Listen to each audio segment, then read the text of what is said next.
Welcome back to the Nerdrotic channel. My name is Gary Beekler, and I come to you from nerdrotic.com, and I am live in San Francisco, California, and in parts unknown from 1428elm.com. My good friend and co-host, Susan Layton. What's up, Susan? Hey, Gary. Nice to see you. Hey, everybody in the chat. Thanks for choosing us tonight. It's always good to see all of you. Greetings, everybody in the chat. Yeah, so this is kind of a, I know I did a nooner just yesterday, but this is kind of a makeup show for Friday night. Unfortunately, I could not make it last Friday night, but we will be back on Friday nights starting next week at 7 p.m. But here's a Saturday special live stream. Let's get to that. We'll get to the chat. We got some stuff to talk about. Apologies, I had a Doctor Who video like ready to go, but I couldn't put the finishing touches on time. So I don't know. I'll either release it after the live stream or in the morning. But you'll be getting a weekend Doctor Who video, and then you're getting a Monday Doctor Who. I've got some stuff piled up, so just in case you were worried, which I'm sure you weren't, there's stuff coming, believe me. And Rotten Tomatoes is currently at 23%, and I will keep my promise. If it hits 20, I'll do another video. But I gotta wait, because it's just dropping like a rock. It really is. So hello, everybody. We got Jess Reed, Man of Action. Good to see you, my friend. The DJ D Show, Philip A. Demick, Robin Davies, Destiny Captains. Captain Robert April is on the bridge. Where are you at with subs, my friend? He's trying to get to 1,000 to get monetized again. Hey, Susan Layton's in the chat. Weird. Montana Horseman. I can't quit you, Montana Horseman. Cat Sojourn. Cat Sojourn. We like cats. OG Spock Love. Oh, we'll be talking about Spock. Oh, by the way, comic fans, and if you're not comic fans, you got to kind of hear me out. We're going to be talking about comic shops closing. This is something I predicted about a month ago. It wasn't a bold prediction. Okay. Comic shops are not doing well. And if they didn't do well over the holidays, January is usually the bloodletting month for comic shops. And it's going to be a bloodletting month. But if you're a Doctor Who fan, don't tune out for that, because there is a direct connection to Doctor Who, to Star Wars, to Star Trek, to everything that's going on. And what's going on with the comic book industry is your foreshadowing, shall we say, to what's about to happen to your favorite franchises if certain things continue. So that's one of the things we're going to talk about. We're also going to talk about Spock, Jesus Spock, and Michael Magdalene, or Mary Burnham, whatever you want to talk about it. And we're also going to talk about the Punisher, and we're going to talk about Project Blue Book. Susan's got scoop on Blue Book, and yeah, we got some good stuff. Dr. Meatball, what's up? Stephanie Littlepage, Mary Ashmead and her wrench, what is up? Dark Angel Ire, and KZ Bay, Cajun 451, Blue Cat 42. Yeah, we got everybody's here. Everybody, all the uncool kids, in the cool way. You're uncool in the cool way. A bunch of nerds, bunch of damn nerds, and I say that as I am one of you. Same thing. John Lane. Susan's cool, though. Susan's cool. Hardly. A mild peril. I like that, mild peril. Yeah, there you go. All out of bubble gums here. What's up? How's it going? Okay. We got some people in the house, so yeah, we could just start chatting away. You know what? Let's start with Blue Book, and that's on 1428, right? Is that? Yep. Yeah, here, I can just get that up here on the Facebook page. And then as more people roll in about 15 minutes, we'll go to the Doctor Who article we're going to talk about. Is Radio Times has made 11 suggested changes for 2020 for Series 12 that they say the fans want. I thought we could edit that just a little bit, maybe, and make our own suggestions, and you guys can make suggestions. I thought that'd be fun. If not, then, well, we'll see. We'll see. But I want to get to Susan's article here. The Project Blue Book is a show that's going to be on the History Channel that stars Aidan Gillen, right? Who's was Littlefinger. Yes. Yeah. Playing J. Allen Hynek, the godfather of UFOs. It is a show we'll be covering. It looks pretty damn fun. And here we go. I can share the article now. Present everyone. I got some kind of video going, but there we go. Oh, look at that writer. Who's that? Who is that? So talk to us about this a little bit, Susan. Sure. Well, Project Blue Book is going to be starting on the History Channel this Tuesday at 10 p.m. And I've been looking forward to this since it was announced, like way back in the summer. We both were, Gary, because we talked about it. Since I am press, I have access to like the first 6 episodes, screeners, stuff of that nature. And the very first thing that we kick off with for the first season is the Fuller dogfight. Now, for those of you that are real big UFO, aficionados, you love the woo-woo, as we say here. This is based on the Gorman dogfight case. And in case you guys haven't heard of this, this is something that happened back in Fargo around 1948. There was an Air National Guard pilot who was actually doing a routine mission, nothing strange, nothing critical, and he decided to get a little nighttime flying in. Well, there was another plane and he was alerted to that and he saw it. It was like 500 feet below him. But at the same time he saw that plane, he saw something flash by him like a white light with a tail. So he thought, well, this is probably another aircraft. So he radios the tower and they tell him there's nothing else in the area. So he looks ahead and he sees a white orb and it's just basically standing still in the air. And he decides to get a little closer and a dogfight commences. And at that time, he was flying his F-51 at 400 miles per hour. This thing was clearly exceeding it. And they had witnesses at the air traffic control tower that saw it. And that's what the first episode is about. And it's really going to be an exploration of, introducing us to Dr. J. Allen Hynek and the fact that, what people might not know about him is Dr. Hynek was a skeptic. He was a scientist. He didn't believe in these things. And in his own words, he's like, I believe that these encounters are misidentifying man-made or natural objects. And Dr. Hynek is going to be played by Aidan Gillen. And for those of you that know Aidan, he is from Game of Thrones as well as the great series The Wire, both from HBO. And his partner on the show is Michael Malarkey from The Vampire Diaries. And he plays Captain Michael Quinn. Now, obviously, this is not a real life character. It's like an amalgam of probably people that Hynek dealt with within the military realm. And he's there to have that strict presence to make sure that everybody toes the line, that, their findings are going to be in line with what the military deems the public should know.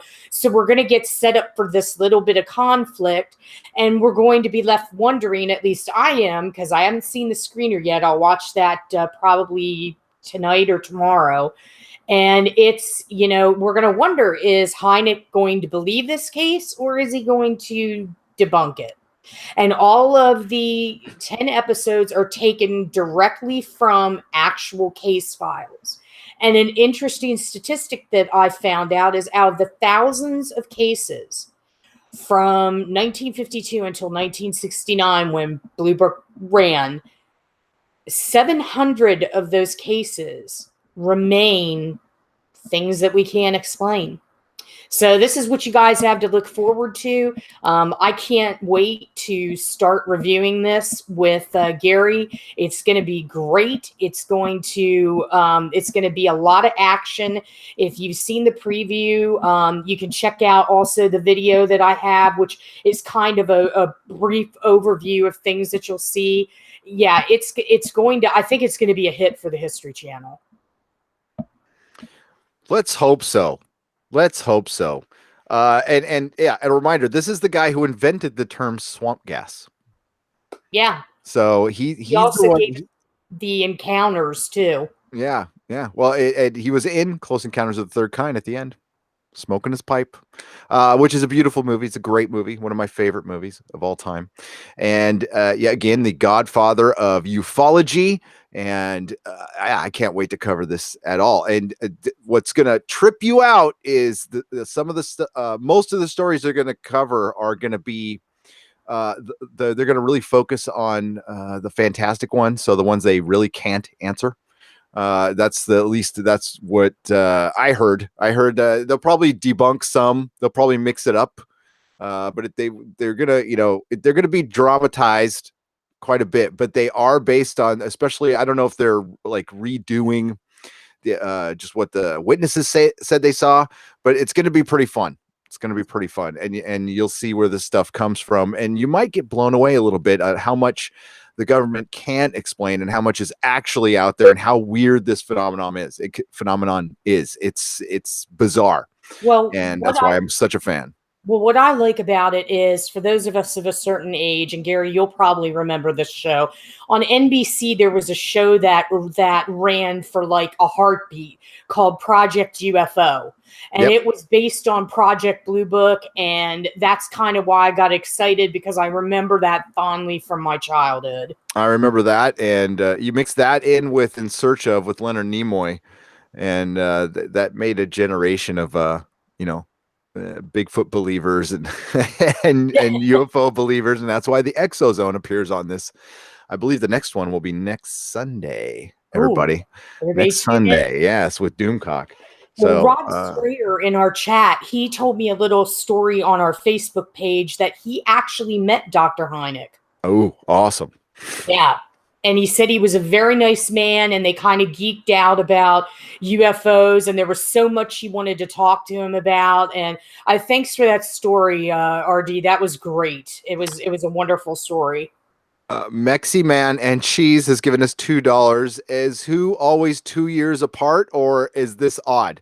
It's odd. It's something that's happened of late because of the politics inside the show and inside the BBC. There's something going on. I don't know. Well, I know a little bit, but I don't know a lot of what's going on in there. But we can guess because we're human beings. And I am keen to guess a lot. Mexi Man, thank you for the $2, because entertainment is entertainment. So what happens, what is above, so below, or some shit like that. And so what happens in comics generally in a smaller version happens in television and movies.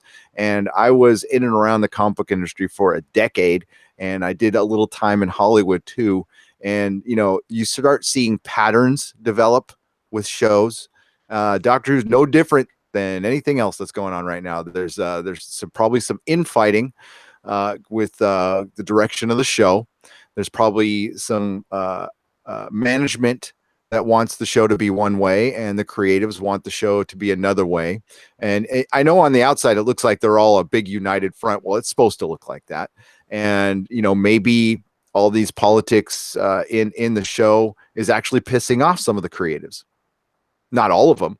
And if it was all hunky-dory, I don't think it would be 2 years, because the show doesn't have that high of production value. It's got a decent production value, but like I said, I can point out 10 shows right now that have more special effects that come out CW shows. The Doctor Who does not look any better than any of your average CW shows, and they come out once a year, and more episodes too. So what's the excuse?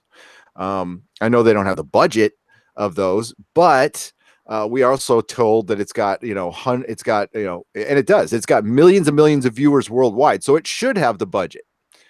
So there must be something else delaying it. All I've heard is production delays. That could mean a lot of things. So all right, we go get the article off. Hey, everybody, you can see me again. So that's cool. Project Blue Book. We will be covering it in a matter of, what's the date today? I forgot what the date is. Saturday. It's the 5th. The 5th. So it's going to be on Tuesday, right? Is it Tuesday? Yep. Tuesday at 10 p.m. At 10 p.m. So it's 7 p.m. for me. So it'll be 8 p.m. 8:15 will be our recap. 8:15 will be our recap.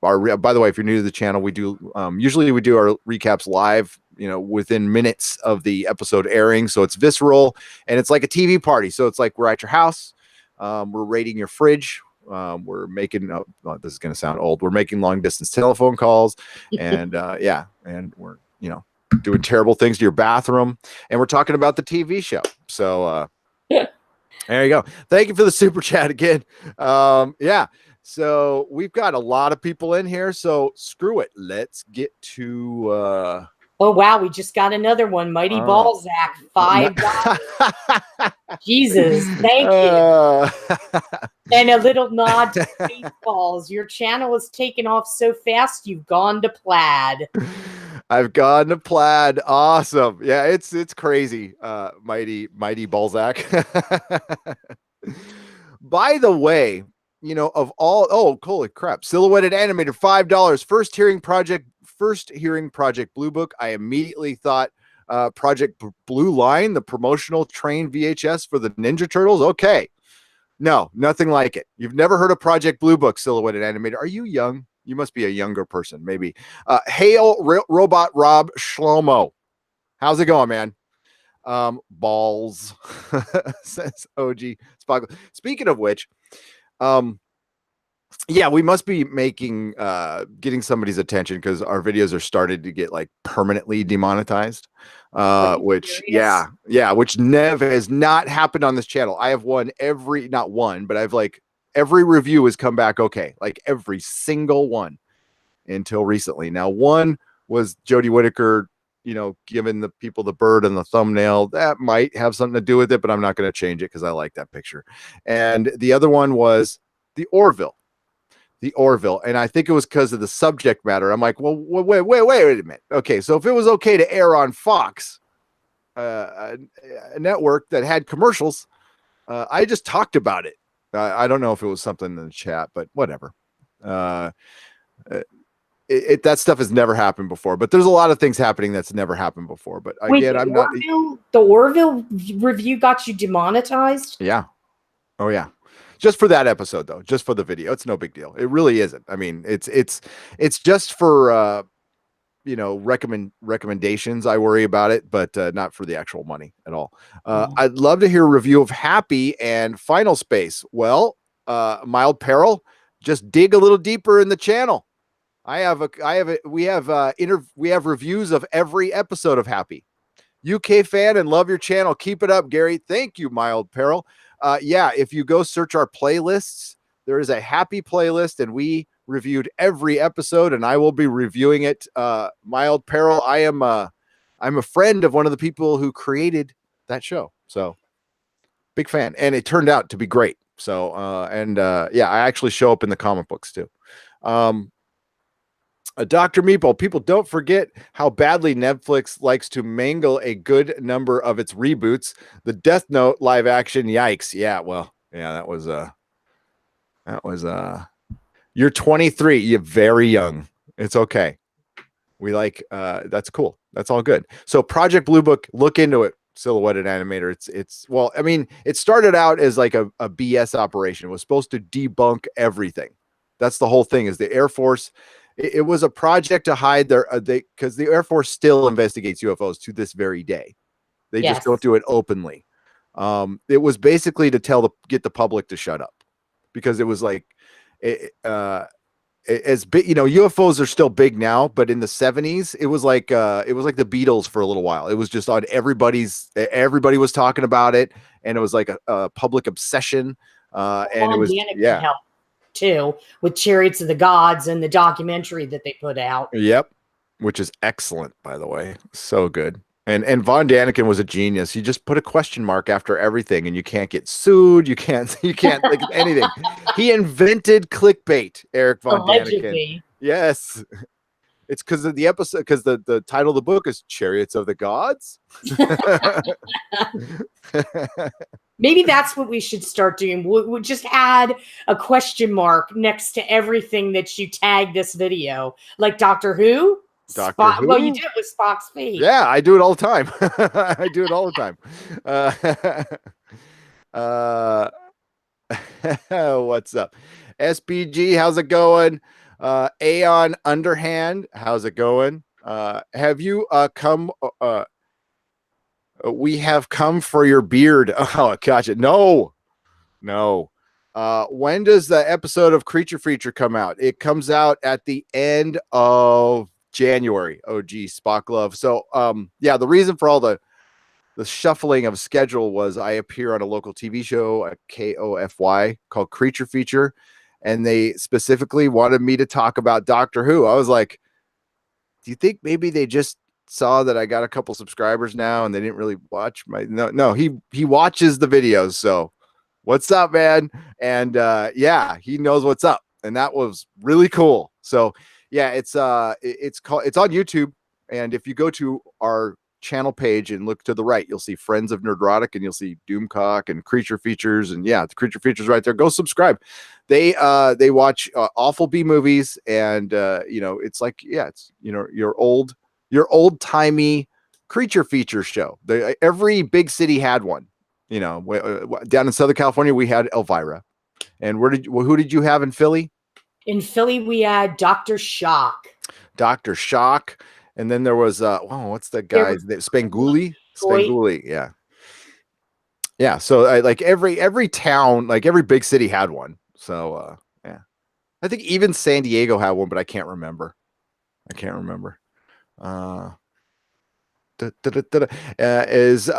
Is there anywhere where I can show links to the page? I was working on a TARDIS interior in 3D. I wanted to show it to you. Plus, I built a 3D Dalek and K9. Obviously, can't post links here. No, Thomas. Only our mods can post links here, but you can post them on our Facebook group page, which a mod can kindly put a link in the channel for you. And I'd love to see it. Yeah. Or you could DM me on Twitter, either one. But no, put it on the group page so everybody can see it. Yeah, be proud of your work. We'd all like to see it. Yeah, Svengoolie. Yeah. MST3K started in Minneapolis. I did not know that, KZ Bay. I did not know that. Reno, Nevada had Zombo. See, everybody had their own. And they're kind of making a comeback, which I love. Because Ben Dooley is still around, and he does a big watch party that they do live tweets and everything. Yeah, he's still here. Well, in talking to Jeff, I mean, TV is still really expensive, but it's not as expensive as it used to be. And there's actually, a lot more out there over the air. There's a lot of more, you're going to get a lot of weird stuff. And thanks to YouTube, there's a lot of weird stuff too. But in some instances, there's less restrictions on some of the TV. But yeah, it's weird. It's like a give and take. Yeah. Wire Monster, 5 pounds. Shut up and take my Earth currency. Okay. Thank you for the 5 pounds. I will. I can't shut up. Wait, we have more now too. We've got a $5 super chat from Silhouetted the Animator, who says, if you want to read some really creepy real life alien stories, check out the ones about the Tartary Lamb, Zanfretta aliens, and Vegetable Man later. We have $2 from Thanks Silhouetted, and we've got $2 from William Winters. Keep up the great work on your content. Thank you both. Thank you both. You guys are always in here, and I appreciate you. It's good to see you, William. Good to see you, Silhouetted. I will get the Young Justice review out. I'm watching it with Nerdrotic Jr. He's totally into it, by the way. He's obsessed. I love it. And Nerdrotic Jr. read his first Hellboy comic today. Like because I make him ask. I'm really kind of waiting for him to come to stuff. So he's kind of coming around. It's so hilarious. Nerdrotic Jr. comes up to me and goes, "You're not going to know this, Susan, but like some of the people in the chat will." So there's a big YouTuber out there. He's a little bit controversial sometimes. He's called Diversity in Comics, but he changed his name. So Nerdrotic Jr. comes in and goes, "Why did Diversity in Comics change his name?" I started cracking up. Because I was like, "How do you know that?" Because I do not show him this stuff. I don't really. It doesn't matter. He's not guess what? DNC's not the devil, believe it or not. Hellboy is, though. Love Hellboy. Yeah, Hellboy comic books are some of the greatest ever put to paper. It's a confined story that has an ending. It's got the mix of every genre you want. It's horror, sci-fi. I mean, it's just brilliant. It's so good. If you're a fan of the movies, the comics are a million times better, and the movies are good. Yeah, so let's get back to the chat. Okay, so super chats are greatly appreciated and wonderful, but not necessary. But if you do want to get my attention, do what like Mary just did right here. You put an @Nerdrotic channel, or Susan, or you're in the chat too, so hit @Susan, and either one of those, you get our attention. We had Grandpa Munster for our creature features. Really? Up there in Maine? Oh, that's awesome. And he lived forever. I mean, that's one of those guys who looked old always. He just was born old. Yeah, and he lived like longer than everybody, right? Didn't he? Or practically. I don't know. Yeah, he was around for years. I think he died in his 90s. Yeah, Grandpa Munster. Hey, maybe if I'm in a jolly mood, I'll play you the Munsters theme on bass. No, we won't go that crazy. I know a bunch of TV themes. It's when I get bored, I just look up TV themes and learn them on bass.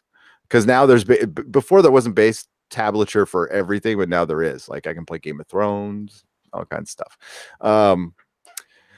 Even John Cleese left the UK. Oh, that sucks. Where is he now? Well, usually don't those old British actors go to the Bahamas, or they go to some, honestly, he's got the money to do it. I know Sean Connery lives in Mallorca. Well, he has to, though, because he owes a bunch of tax money to the crown. He just split. Yeah. Doesn't Cleese live in LA? He might. I don't know. I know Douglas Adams lived in Santa Barbara. Santa Barbara's nice. Santa Barbara's awesome. It really is. It's beautiful. But there's a huge drug problem there, but we won't talk about that. Explaining fast, cheap, good to people as a framing device for the glut of reboots is a good way to help them understand the strip mining that's going. Oh God, Dr. Meatball, you're wonderful. Thanks for bringing that up, because strip mining was a great term that he brought up. That that's what's going on with our franchise now. It's like the best term. They are strip mining the, what, out of the things we love. Out of our souls, God damn it, that's going on, because using IPs on hands is cheap. It is. That's why they went. I keep openly asking that. Why do we always go to prequels and you use the whole Occam's razor thing? It's because it's easier. They don't have to think of entire stories. They just need to fill gaps. So it's easier to come up with on a quicker level, and yeah. Because what holds up stuff? No, it's not the production or costuming. It's story. Star Wars: The Force Awakens was started without a script. Now this has worked before, Susan. Iron Man did it to perfection. So Star Wars thought, well, Iron Man could do it. We could do it, but no.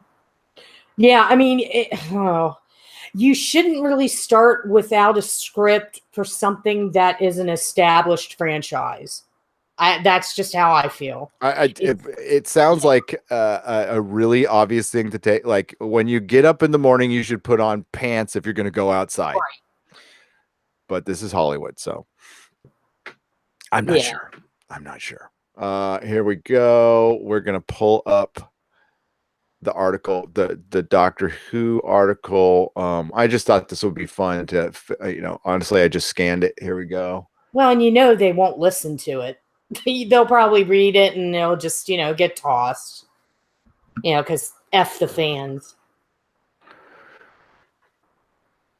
That's weird. They always change the headlines, and the original headline was "What should be scrapped from the series before it returns in 2020," which is funny because I just brought that up in a video I'm doing, because they changed. It was about Doctor Who being too political, and they almost all of them except for IO9 took out the word political and replaced it with social issues. Really? Yeah, and I've been noticing that a lot. Like you can see the original title in the tab. Now that might be just tagging or something. That is possible. They do it all the time because like there's mistakes and shit. I do it too, but Well, sometimes it's SEO too. Like you'll have to, I know at least for 1428 for single engine optimization to show up on Google, you may have a different title that you see on the site, but when you go into the article, there's another title, which is the original. But because it doesn't register for views and stuff with Google and to get high rankings, that's sometimes why you see different titles. Yeah. Glad I don't worry about my website does not get high ranking on Google. Nerdrotic.com. Hey, we get like 300 views a day. That's way up from like we used to get none. So I'm very happy with that. And no ads on nerdrotic.com. So there you go. It's just a backup site though, basically, if something goes down. Honestly, it could turn into a alternative to Patreon, maybe, but I don't know. I can't, yeah, I don't want to get into that right now. I know a lot of people are pissed at Patreon, and they should be. Okay, so here we go. We're going to read a little bit of this article and then get back to you in the chat, okay? So, and please give us your suggestions on, stupid ad, go away. 11 changes Doctor Who fans want when the series returns in 2020. IO9 reported recently that the series is returning in spring of 2020. I think it will return in fall because if they return in spring, their ratings will definitely be crap. 100% crap, because that means it'll be running through to almost summertime. And yeah, it won't be good. So they're already going to take, here's my prediction right now. You guys can hold my feet to the fire on this one. When it returns into 2020, it will, the ratings will be consistent, very consistent with the last 2 or 3 episodes. So we're talking 5 million viewers overnight, maybe less, with a consolidated of like 6. Here in the States, it'll be about 500,000 people watching it overnight. Write it down. That's what's going to happen. Okay. So more 2-parters, fewer companions, and then return of some classic series elements. Will this save the show? Jodie Whittaker's first Doctor Who series properly came to an end on New Year's Day 2019, and there's a long old wait until new episodes, thank God, crop up again in early 2020. Now they keep referring to themselves in this. The BBC has not made a statement on that yet. Overall, you have to say it was you'd have to say it's a success. With decent ratings, new fans, converted, and some critically acclaimed episodes as the TARDIS team traveled to 1950s America to partition of India and a far-flung alien moons together. But Doctor Who is also a show with an ardent, passionate fan base who hold it to a high standard. So what would they like to see change when the sci-fi series does eventually return to TV? That's the question we put to our group of radiotimes.com readers and Doctor Who fans in the aftermath of Series 11, and the answers were including the parts of the series they'd rework, expand, or bin entirely. I've just learned that bin means trash. Okay. You guys are so proper over there. We like to say, S-can. Make for wide-ranging discussion of new boss Chris Chibnall and Whittaker's first series. All right, so here we go. In short, while they loved many parts of the series, they felt there was also some room for serious improvement, particularly when it came to series-long storytelling, Doctor Who's relationship with continuity, and the makeup of the TARDIS team. Check out the biggest changes these Doctor Who fans will like to see when Series 12 hits the screen. Okay. More 2-parters, long I don't know. More 2-parters, long episodes, and cliffhangers. With the current creative team, no. I would like 5-minute episodes with mostly credits, and they end quickly, and then we regenerate at the end. No. honestly, does anybody out there seriously think they can get a good series out of this creative team? And I mean the actors, I mean everybody. Does anybody really think they have it in them to turn it around? And I'll wait to hear from you in the chat. What do you think, Susan? At this point, with what I've read from Jody and Chris Chibnall, especially, I just read an article that I love the way over at the UK they call them Chibs. I love how Chibs, pretty much said in an article I read that it doesn't matter what the fans think because they're going to continue the social agenda. Like we discussed in our pre-production meeting, it's basically they're reflecting the modern times, just their modern times, apparently. And at this point, I'd love to say a course correction could happen. It doesn't sound like it. I think, an article like Radio Times, which is pretty prevalent over there as a publication, I don't think they're going to even pay attention to it. They'll just look at it. They're going to continue doing what they're doing because they think it's working. And that's the first delusion, that they think it's working. And, we're going to get the same amount of companions. They're going to keep on doing the same types of stories. It sounds cynical what I'm saying, and I wish I could be more enthusiastic and optimistic, but I don't think so. I think it's going to be BAU in 2020 for them.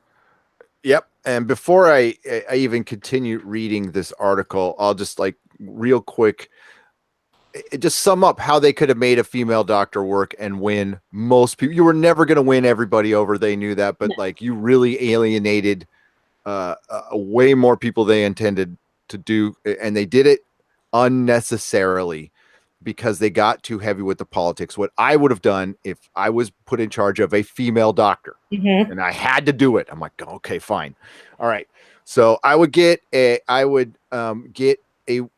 female, the other woman, I don't know her name. She was in the 11th Hour. I'd have gotten her. I would have gotten an older woman. So we're talking late 40s, early 50s. And she would have to be bigger in stature. She would have to be, I would want to say 5'7" to 6 feet tall. The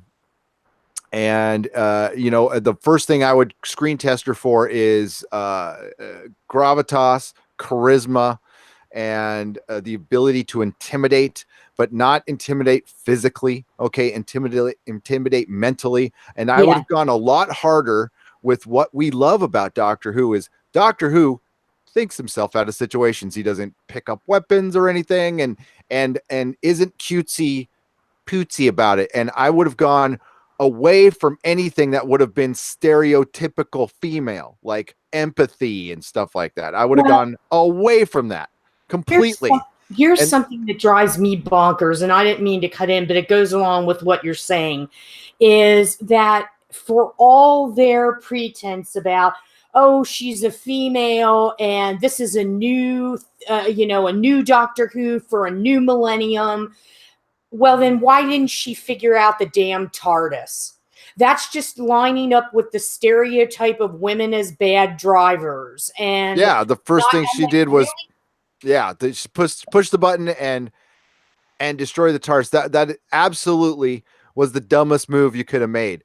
And that goofy grin she had, I would have just had her regenerate, say something that's unique to her, and then worked on the series. And what I would have done is addressed it once. I would have addressed it majorly once, oh, I'm a girl, I'm a woman now. Okay. And then boom, off we go. And maybe, later on, 9 episodes in, 10 episodes in, something comes up. What I would have stayed away from is witch trial episodes, going to Rosa Park. What I would have done is written hardcore sci-fi fantasy. And if you wanted to mix in some allegory once in a while, you do it with aliens, you do it with freaking, I don't know, Solarians, whatever, Slovene, whatever. It doesn't matter. The Autons, I would have definitely brought back the Autons because I love the Autons.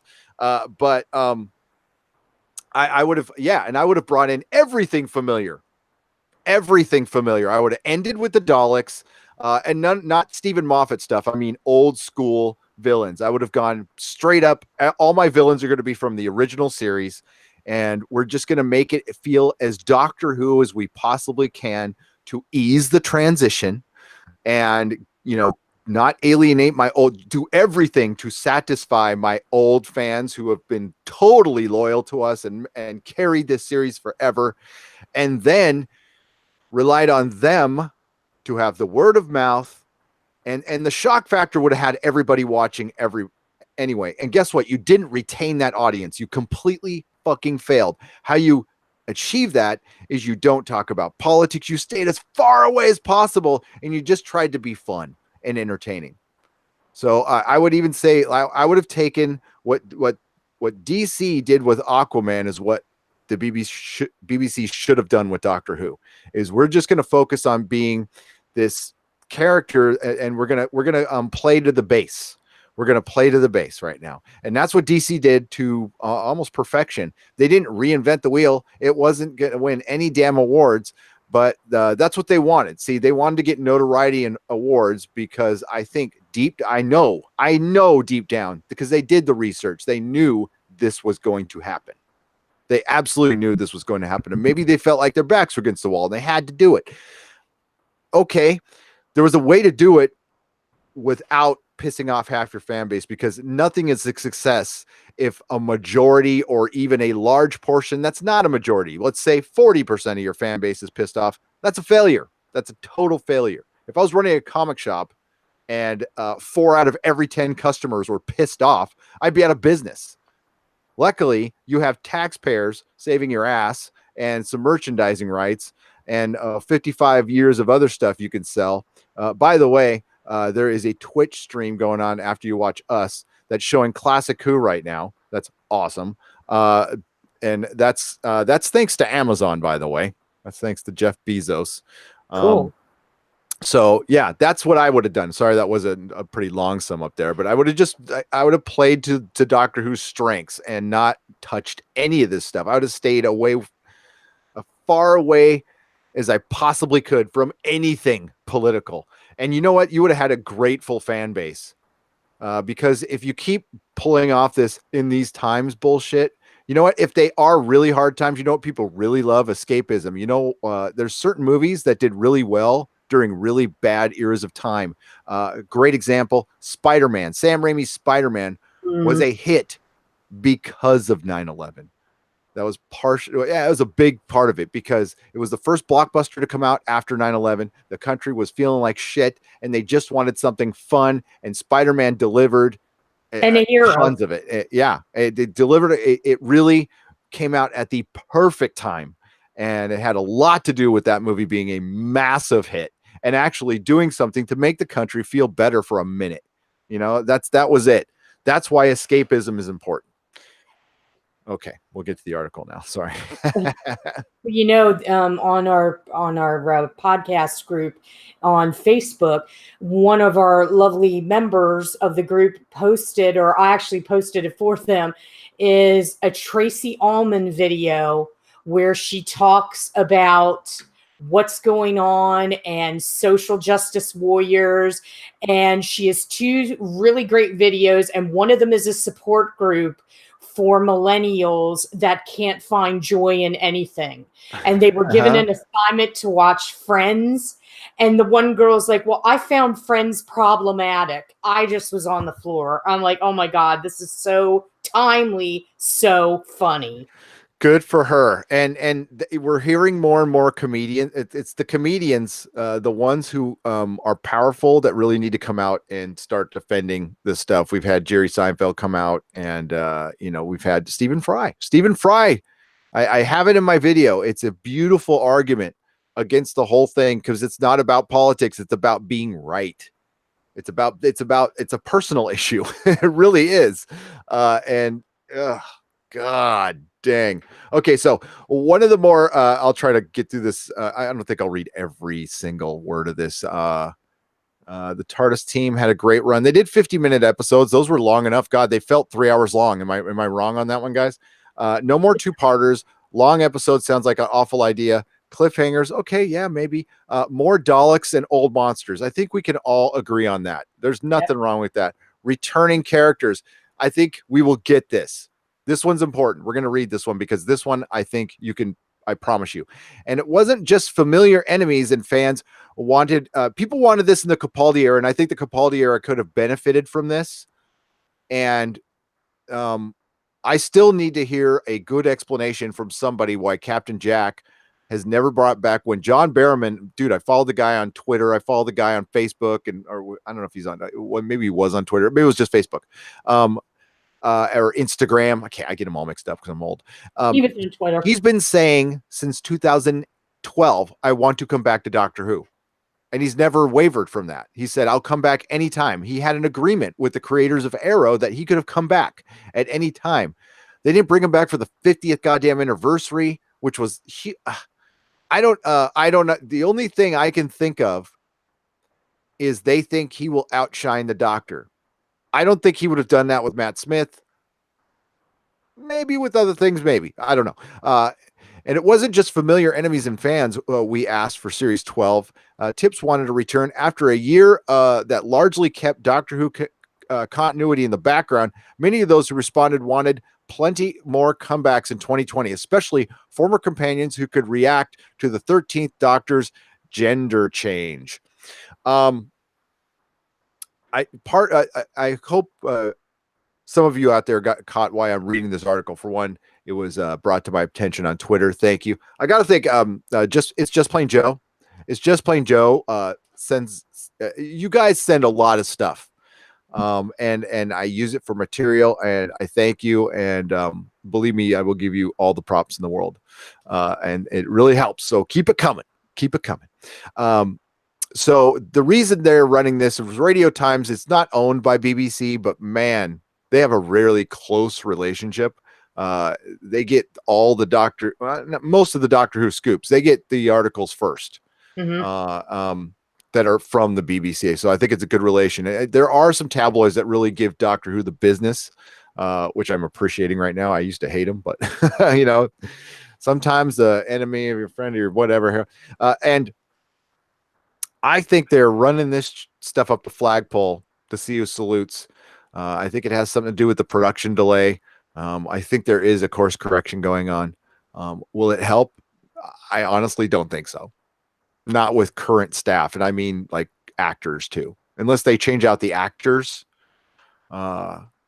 Chris Chibnall, I don't think can turn it around. And I have a video coming out kind of saying that.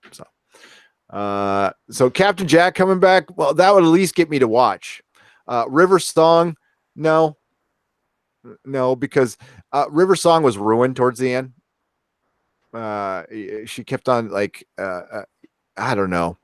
I think Stephen Moffat was writing for to people please. Something changed in him. So his writing turned into writing for what he thinks women want to hear. That's kind of what I got out of it. And River Song, a character who I loved, was destroyed. Now, if other people write her, I'm cool with it, you know, that are not Chris Chibnall or Stephen Moffat. Give us some jokes. You have to be funny, right? Good luck. Yeah. More of an arc. Okay. Yeah, we were saying that. Bring back the cold open. That'll save Jodie Whittaker's Doctor Who. That was what was missing, Susan. It was the cold open. Cold open. Yeah. No. And here's one for the beat. Okay, so I thought Mandeep Gill, didn't I just hear Nerd Girl just told me in the chat that Radio Times gave Mandeep Gill Breakout Performer of the Year, but now they're talking about shaking up the companions. But I thought they were awesome, and an awful lot of readers also seem to think that the current TARDIS team dynamic needed some reworking, arguing that Ryan, Yaz, and Graham, who were chosen gender skin color first before talent, presented too large of a gang for the Doctor over the course of the series. Yeah, it's God. You've said it. Everybody said it. When you have this many companions with a brand new doctor, either the powers that be don't think the doctor has enough to carry the show. I don't know, but she got less screen time. Yeah. Uh, Graham, while being the best thing in it, I don't know how good of a companion he is. Uh, and by the way, they're not companions. Again, there you go with your. Did I say it wrong or did they? Fam. Did they say fam? Because you're not supposed Yeah. to say companion anymore because that's a wrong word. She calls them fam. She calls them fam. That's thing. See, that's something I wouldn't have her do. A Well, I think difference. Oh, go with on. Graham, no, I was thinking with Graham, if he could come back occasionally, like Wilfred, that would be nice. Yeah, that would be cool. I want you guys to notice how they word these things too. Okay. Because they're doing the same thing. I just talked about it in I think my most recent video about the connection to Star Wars and Doctor Who, and everybody's making it. Okay, it's not it's not rocket science or anything, but look at how they're wording these things. Whittaker's Doctor herself largely escaped too much criticism, with most viewers commending her performance as the 13th Doctor. Okay, where's your data for that? Uh, is it just a perception thing? Because maybe we're just not traveling in the same places. And that's a possibility. Now, I do realize that we have a small sample size here, but I've seen some. I don't mind Jodie, but that's about the best it gets. Like I've heard, like it's not Jodie's fault; it's the writing, which certainly could be it. But listen, the writing can't make her intimidating. The Doctor needs to be intimidating. Period. And and this goes with Chris Chibnall could have picked somebody else, but he chose to pick somebody from a show he worked on before. So he's one of those. He's like Joss Whedon. He's got to work with the same people all the time. That shows it shows kind of a limit. Well, it's definitely a trust thing. There's a trust thing going on there. However, one or two people hoped that the 2020 series would add more shades to the particular Rebel Time Lord and hoped for a less passive, more dynamic Doctor. Really, one or two. They always seem to make they always make it out in every article like it's just a few.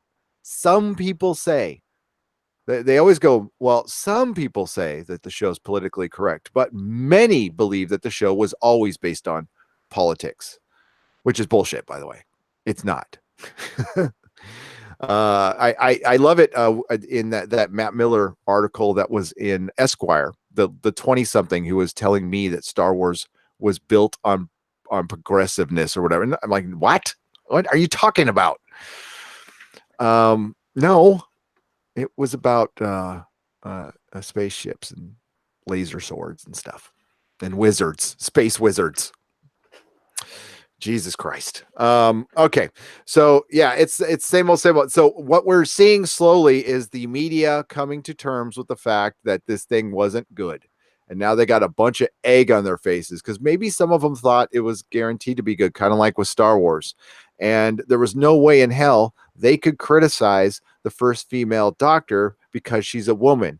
So do you see the sexism there? Oh, we can't criticize her because she's a girl. She would be, those delicate sensibilities might get upset. We can't treat her the same. Listen, if she was good and the writing was good, we have no argument. We'd probably be, yeah, there'd be a few people complaining. But what's up? The travel zealot. What is up?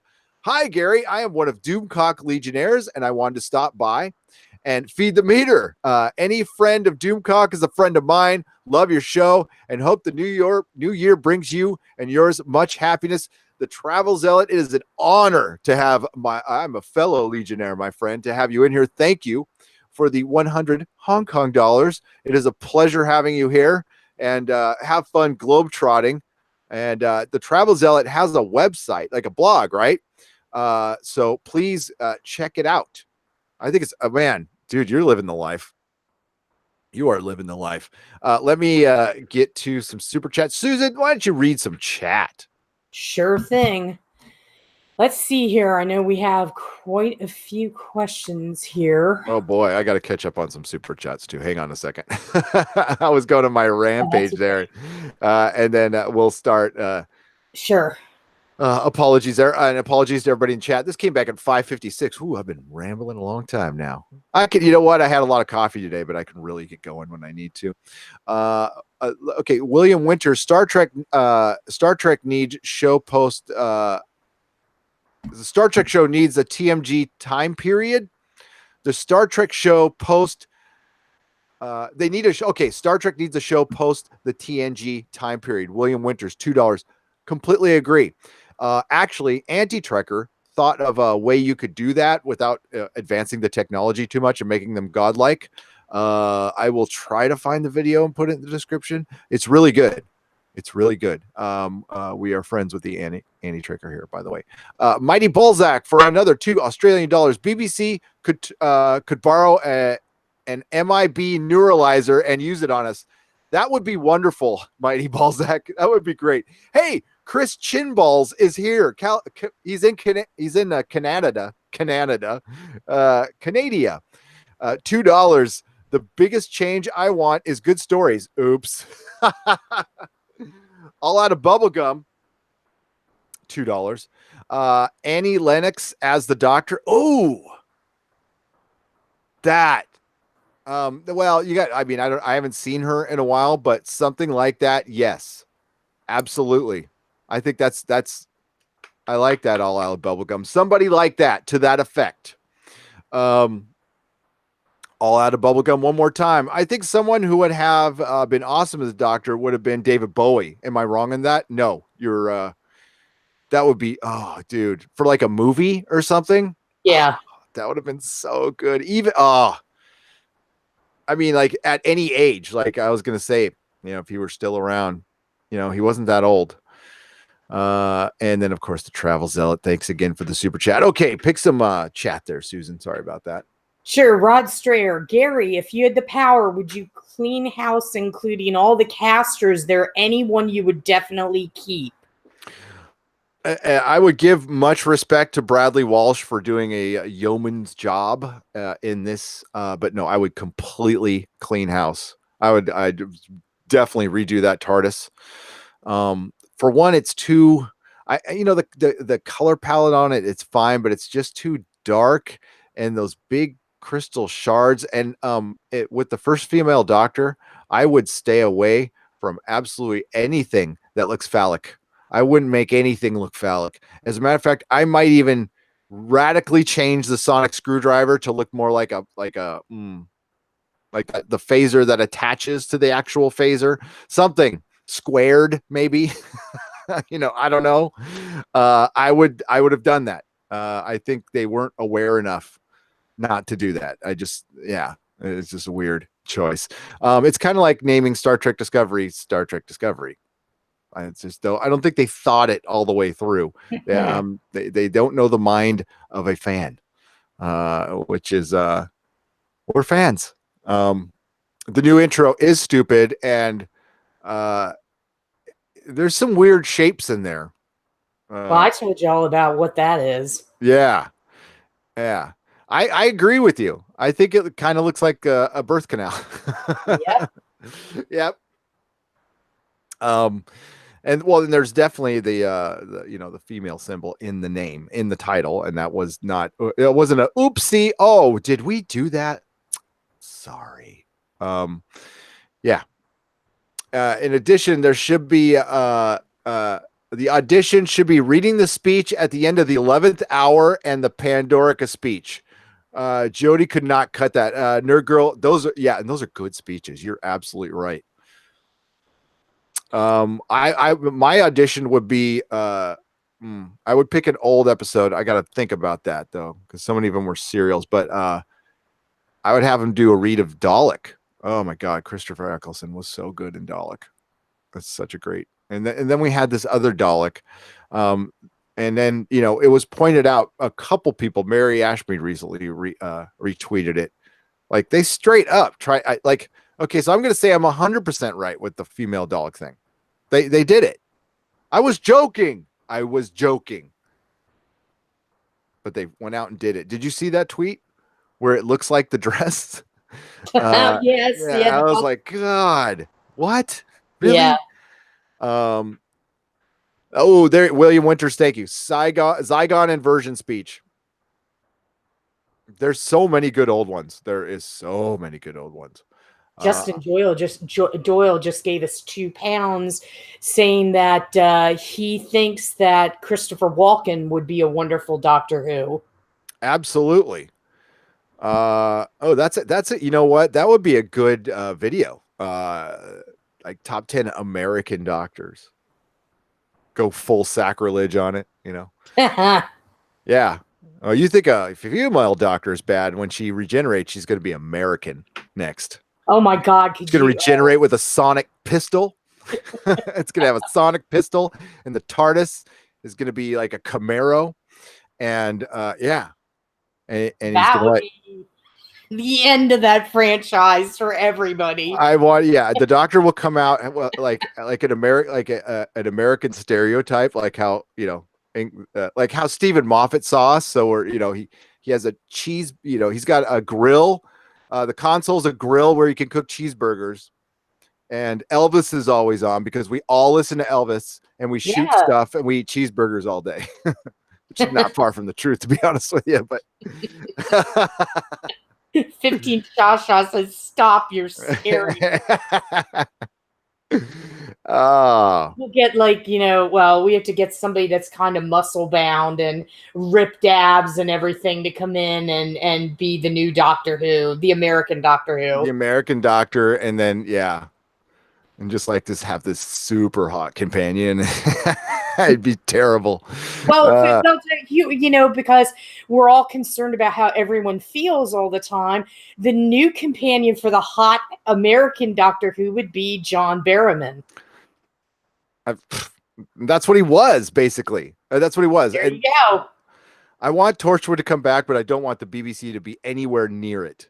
Okay, so DJ D Show straight up caught me. All right, so when everybody was doing the subscribe to PewDiePie thing, I subscribed to PewDiePie, and I've never watched his videos, and I was watching one today, and he does this oopsie thing. Yeah, and I said oopsie, and I can't honestly say I don't think I've said that word since I was a kid. Oh, I see a familiar turd in the house. That has to be the Annie Trekker turd. What is up, Annie Trekker? $5. Just had you on in the background, and you have to give me a shout out. Thanks. Talking to Lore about joining with you guys on the council. I hope, I kind of hope you do, because after Lore dropped that Lorca video, I was like, what the hell did I get myself into? So, there's going to be we're trying out a podcast with Lore Reloaded. Lore's awesome. He's actually a nice guy. Dude, get on it, please. Please get on it. We're gonna try out a podcast. It's gonna be like a once a month thing, and you know, I don't say no to many people. So if you want me on, I'll come on. Sure. Also, I think I'm planning we're gonna talk a little bit about this subject, but I'm gonna try to find time to get Feisty Fan, a comics division on, and we're going to talk about Mile High Comics closing, because one of their locations, because that's a big deal. It's a big deal, and it does relate to Doctor Who. It absolutely relates to Doctor Who. You're gonna have to follow me down the rabbit hole on that one. But Auntie Trekker, love you, man. Give my best to Mrs. Auntie Trekker. Obviously, you have like drugged her or something. I don't know. Some kind of spell, maybe. That's a nasty thing to say. No, she's nice. I like her. That's not true. Oh man, William Shatner as the next Doctor. Just a spoken word Doctor of him in a TARDIS. Yeah. Johnny Depp would be a good Doctor. I don't care what all these people. Dude, freaking Mary Sue. I was like doing research just to show what the Mary Sue looks like, and like I go to that website for 1 second, and like my brain practically I have like a mini aneurysm, and they put up this article how the Pirates of the Caribbean franchise is so much better without Johnny Depp. I'm like, it's nothing without Johnny Depp. Like, who's gonna watch Pirates of the Caribbean? The only unless you put Tom Hardy in there or something, like it's dead. I'm not saying Johnny Depp's like what he was before, but come on, be serious. Aren't they going to be doing is it all female pirates or just female lead pirates? Do you hear anything about that, Susan? I've heard something about that, and I hope that doesn't happen. I never leave my house without my M60 machine gun. I drive to the corner grocery store in my monster truck, and I shop with the bald eagle on my wrist. What in the world? The nihilist shadow talking about Americans. Oh, God. Yes. Yeah, the TARDIS runs on gas, and it gets 5 miles a gallon. Adam Sandler is Doctor Who. Now, yeah. Jake Paul for the new Doctor. Yes, he'll be selling his swag and trying to get you to trying to get children to gamble. Yeah, great. But YouTube demonetizes my Orville video. Okay. Denzel Washington is the Doctor. Yeah, that would be great. That would be fucking magnificent. Chuck Norris is a Doctor. That would be magnificent. Chuck Norris. It'd be better than Jodie. That's what. Bruce Campbell is the Doctor. Yes, Major Grable. Bruce Campbell can play anybody. I actually want to see Bruce Campbell play Jesus, but he played Elvis, so I was close. Robert Downey Jr. would be actually a very good Doctor. While they think of new doctors, Michael Byrne. Yeah, well, so we're gonna switch gears here in a second, but you guys can keep suggesting doctors. That's fine. The Cloud William, $5. I wish they had used the costume from the trailer. Which trailer? What are we talking about, Doctor? Sometimes I get like maybe I lost something there. Which trailer, Cloud Williams? Sorry. Thank you for the $5. Thank you for the $5. Amy Johnson, $5. What do you think of Ben Winshaw as the next Doctor? Do you think that he could? Yes. I think I've hang on, I'm looking up here. His name was brought up last time. I think he'd be very good as the Doctor, but I don't think they'll do it because he's white. The next Doctor will not be white. That's a guarantee. The BBC is like, all things even, it should be the best person for the role. But and the Doctor doesn't have to be white. I don't care. But is Idris coming? I think he. It's too on the nose now. I mean, if he was cast in it like 5-6 years ago, I think it would have been better. But listen, right now I would take anybody, and Ben Winshaw would be a great Doctor. He looks like a doc. He looks like somebody who would play the Doctor. I wouldn't mind Damian Lewis. Yeah. Finally, a ginger. Yes. We definitely need it. Speaking of gingers, man, again, here, I gotta. Why don't you read a couple chats? I gotta pull this up. A lot of people want to see Catherine Tate. They want to see Donna Noble come back because she is part-time Lord, so they want to see her come back and just take over. She was one of my favorite companions, for sure. I would like to see her come back, but I mean, honestly, I don't want to see anybody interact with Jodie, to be honest with you. Speaking of gingers, this particular ginger shouted us out. Jack Nicholson is the angry doctor. Oh my. Maybe like 30 years ago, maybe. Oh, thanks for the $5 super chat, Brian Smart. The comedy series Community did a parody. Oh wow, now I lost. Okay. The comedy series Community did a parody of Doctor Who testing of an American doctor who wore a white tennis uniform and drove a convertible.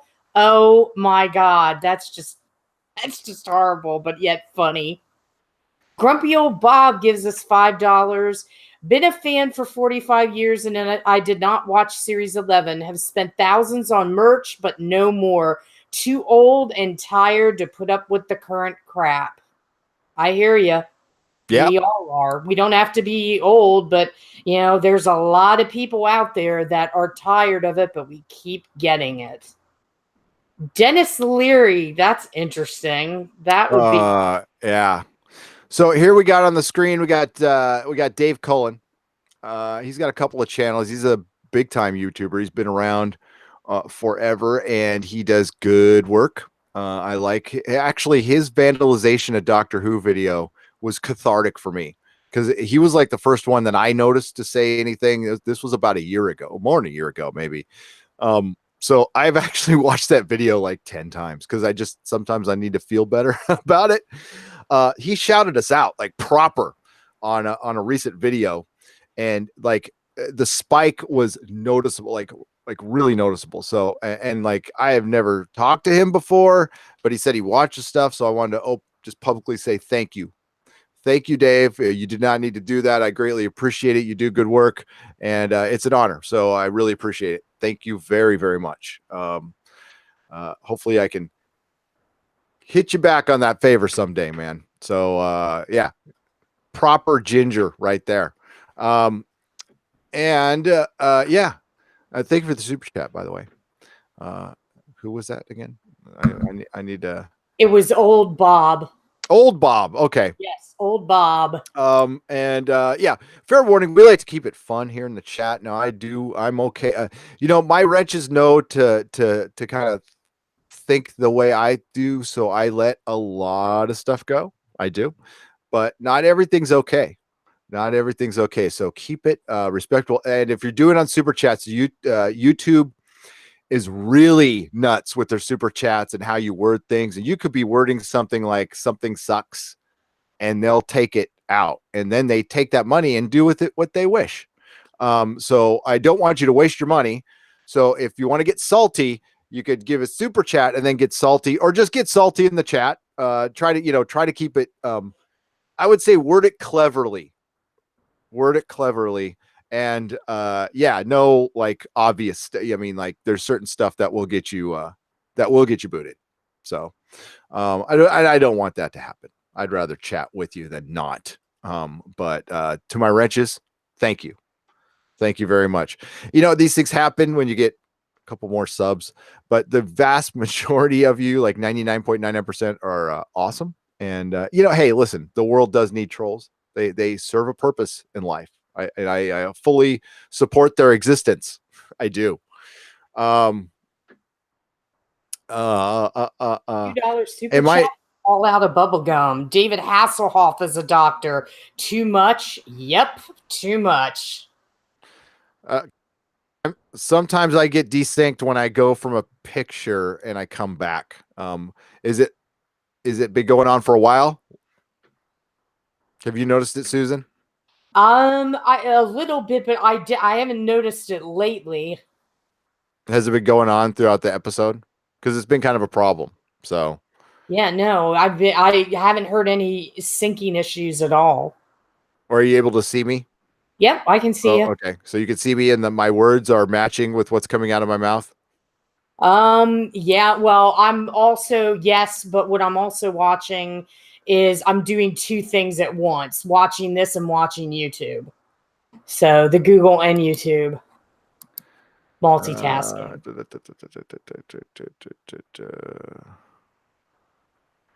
Hang on a second. I am out of sync, they say. Okay, that's bad. Hang on. Boop, boop, boop. Read some chat. Sure thing. Okay, we also have a $1.99 from Philip Griffiths. Dennis Hopper would have been a good doctor. That, as much as I love Dennis, I'm going to have to disagree with that. Dennis doesn't have he could be like the Chris Eccleston, probably the John Hurt type doctor. But the doctor on a whole, I don't think I just can't see Dennis. He doesn't have that playful spirit when he needs to. Let's see here. Looking through. Hi, Tarka Jedi. Nice to see you. And Scott Lemley says, have Jack Davenport as the doctor and have Michelle Gomez come back as the master, husband and wife team. That might be interesting. That would be cool if the master married. Yeah, that would be it. Michelle Gomez, unfortunately, is not going to come back. Yeah, she's busy right now. Yeah. Do I think Doctor Who is doomed? Yes, absolutely. What? I got a video coming out. I've got like 2 or 3 videos coming out that are going to they're bummers. I really don't want to bum you guys out, but honestly, it's probably for the best. This thing is really doomed. Like, they are talking about double and tripling down in series 12. They are Chimballs is not wavering on the politics. As a matter of fact, they're fundamentalist. Sam Neill would be a great doctor. Oh, yes. Yeah. Because he is that wacky. If you ever see his feeds anywhere, like on Instagram or Twitter, he has that wry sense of humor that I think he could bring to Doctor Who. Russell Crowe, well, we are in a telephone box, Kigo Rogers, and he does like to chuck telephones at people. So that could be dangerous. Emma Thompson as the doctor. Now that could work because Emma's smart. She is a good actress. She meets Gary's requirement of a larger gal. She's like 5'8", 5'9". She can bring that, I don't want to say ditzy quality, but that overactive, hyper enthusiastic quality that Tennant had, that Matt Smith had. But then she could also give beats where she's slowed down, and I think that would have been a way better choice for a female doctor than Jodie. Yeah, she's too cute. I mean, that sounds terrible, but like, you know what? I don't want a too cute of a guy either. That's the thing is, David Tennant was like probably arguably the most handsome doctor, him or Matt Smith. Probably it's one of the two. I'm not attracted to men, so I don't know. But David Tennant was definitely the coolest doctor by far. He still was quirky and too skinny and weird looking, and yeah. So he was a character actor. Like David Tennant is not, believe it or not, like super duper stereotypical leading man. He could be a leading man now because he's just an awesome talent, and I guess he was. Yeah, Broadchurch was a leading man. He will be in Good Omens, and God, I can't wait for that. But Tennant, yeah, I don't know if Kurt Russell as doctor, but doing his McCready thing from The Thing, all out of bubblegum, $5. Thanks for that. Yeah, that would be a good American Doctor Who. That Jodie regens into Kurt Russell. That would be something. Roger, that's a great point. Gary McGregor, every master should be somebody who should have been at least considered for the doctor, or every master should look like he could be the doctor. He or she. Now at this point, that I completely agree with that. He said Roger Delgado would have kicked ass as a doctor. Yeah. I think I may have missed another chat in here. Okay, actually, the DJD show. Thanks for the $2. Craig Ferguson is the doctor. Grats on 24K and 25K. Well, thank you, DJD show. Craig Ferguson. Well, he's a Scot. We've had those before. That's interesting. Can't really say, though. All I'm familiar with him is his chat show and his boss role on Drew Carey, though. Paul McGann, bring back Paul McGann. I'd say before anybody, even, I'm sorry, before Tennant, I would rather see the Eighth Doctor get his due. I've said it before, and I'll say, or Sean Pertwee, that'd be great too. Ewan McGregor would be awesome. All right, you keep suggesting Doctor. How's that sync there out there in the chat? It's, it was a problem on the Orville video. I almost pulled it, but it's got too many. You can't pull something with like 5,000 views. That'd be crazy.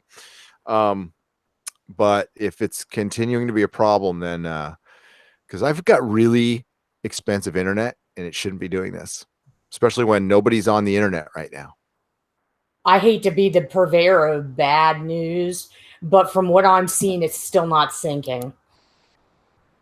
Yeah, and Nigel Rhodes, yeah, everybody's agreeing. It's still like okay. 1 second off. You hang in there. I'll be back. This stream is going to stay up. Susan's going to read some chat. I'll be right back. It will stay alive. It'll stay alive for like 5 minutes if I disconnect. So I'll be back, kids. Elliot Nelson, the Pillars of Sci-Fi. The Pillars of Sci-Fi I grew up on and are being knocked. I grew up on are being knocked down, but at least you two are here to give some great commentary on the collapse. Elliot, thank you so much. I really appreciate it, guys. I'll be right back. Yep. And you hold the you. Yep, I'll hold down this. for all right. you. Okay, my 3-year-old pit bull for the Doctor from Art. That's not a bad idea at this point with Jody. Yes, OG Spock Love. All this motion is kind of crazy. Caffeine Neutrino, Simon Pegg.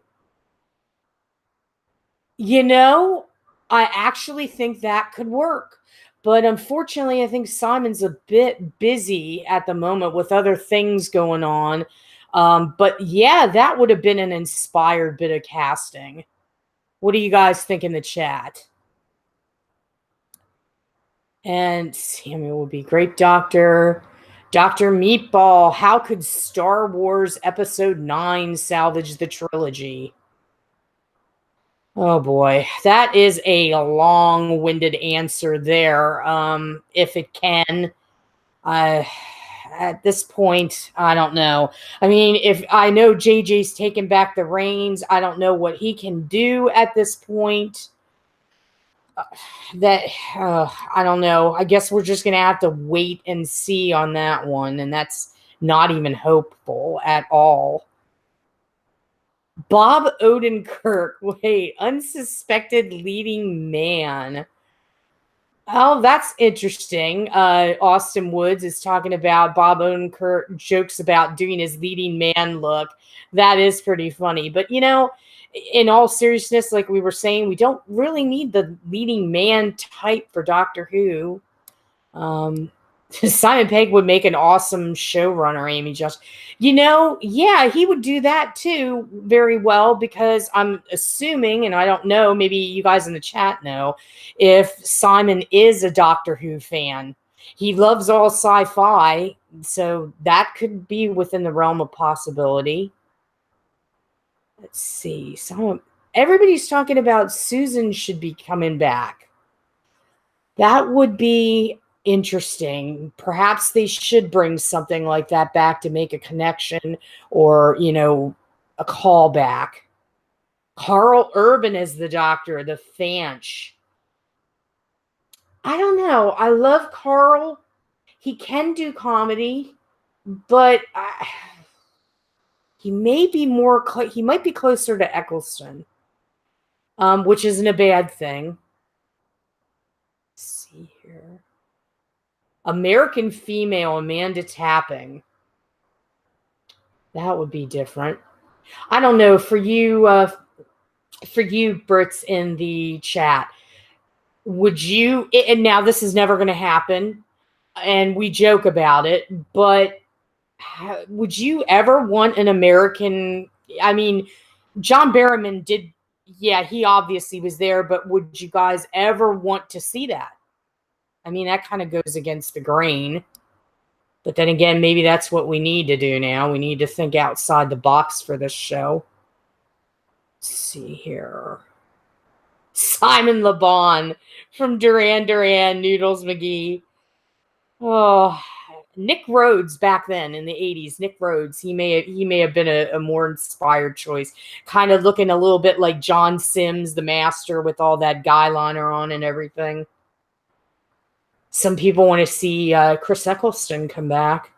Jeff Dunham as the Doctor. The humble Hufflepuff for $2. Only if he has a puppet. Only if he has a puppet for a companion. That would be just terrific.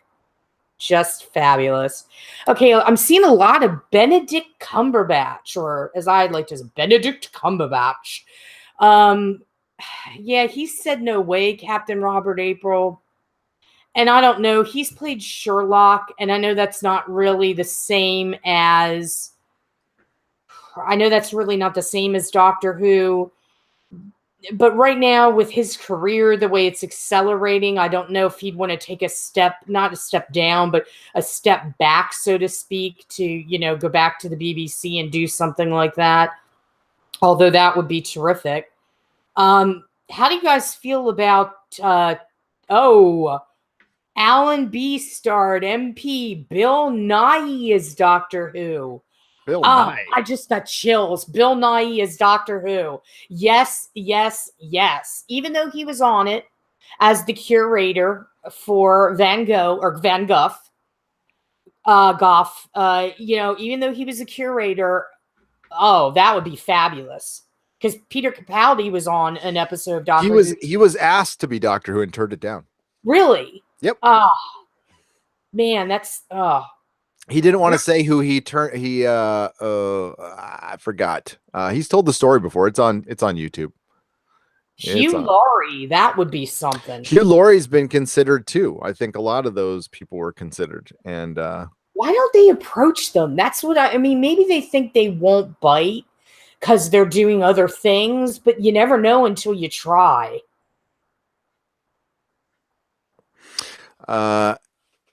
You don't know Bill Nighy, yeah, not the science guy. You know how I fixed it, Richie? I got off of effing Chrome. I was on Chrome, and Chrome just gets weird sometimes. So Cillian Murphy. I haven't really seen Cillian do anything that's remotely eccentric or even anything that would tell me he could be like Doctor Who. I mean, I personally love him in Sunshine. That's one of my favorite sci-fi movies. If you guys haven't seen that in the chat, highly recommend it. Danny Boyle sci-fi film. But, I'm kind of mixed about that. What do you think, Cillian Murphy? I'm okay with it. I actually am. I am actually okay with that. But it's because my standards have been lowered so much, so fucking much. That's what I had to consider when I got into Chrome sucks. Sorry, but F Chrome. Not using it again. Thanks, $2. Jonah Hill is Doctor Who. Jodie is the Doctor. Is greater. No, Jonah Hill is Doctor Who's greater. We're not going that crazy. I'm not going to go Jonah Hill. He was good in Maniac, but he's one of those actors. It's like him and James Spader, and there's no reason or rhyme behind it why I don't like them. I just don't. I just flat out like anything they're in. I'm like, oh god. Maybe that's why I really like Age of Ultron. I've never watched that movie again. I've watched it once and I've never gone back to watch it again. And I mean, I've watched The Incredible Hulk. I've watched every MCU movie twice, even Ant-Man and Wasp, which I don't like at all. Wasp and Ant-Man. But what about Roger Cross? Also, Lucy Lawless was Lucy Lawless would be a great Doctor. That's the kind of woman I'm talking about. The woman who could be intimidating. Lucy Lawless. It's fucking Lucy Lawless. That's exactly what I'm talking about. Thank you. It's not a diss on women. There's dudes out there who are not intimidating either. There's a lot of them. You got to be able to convey that. Why? I think Capaldi was picked precisely because he looks incredibly intimidating.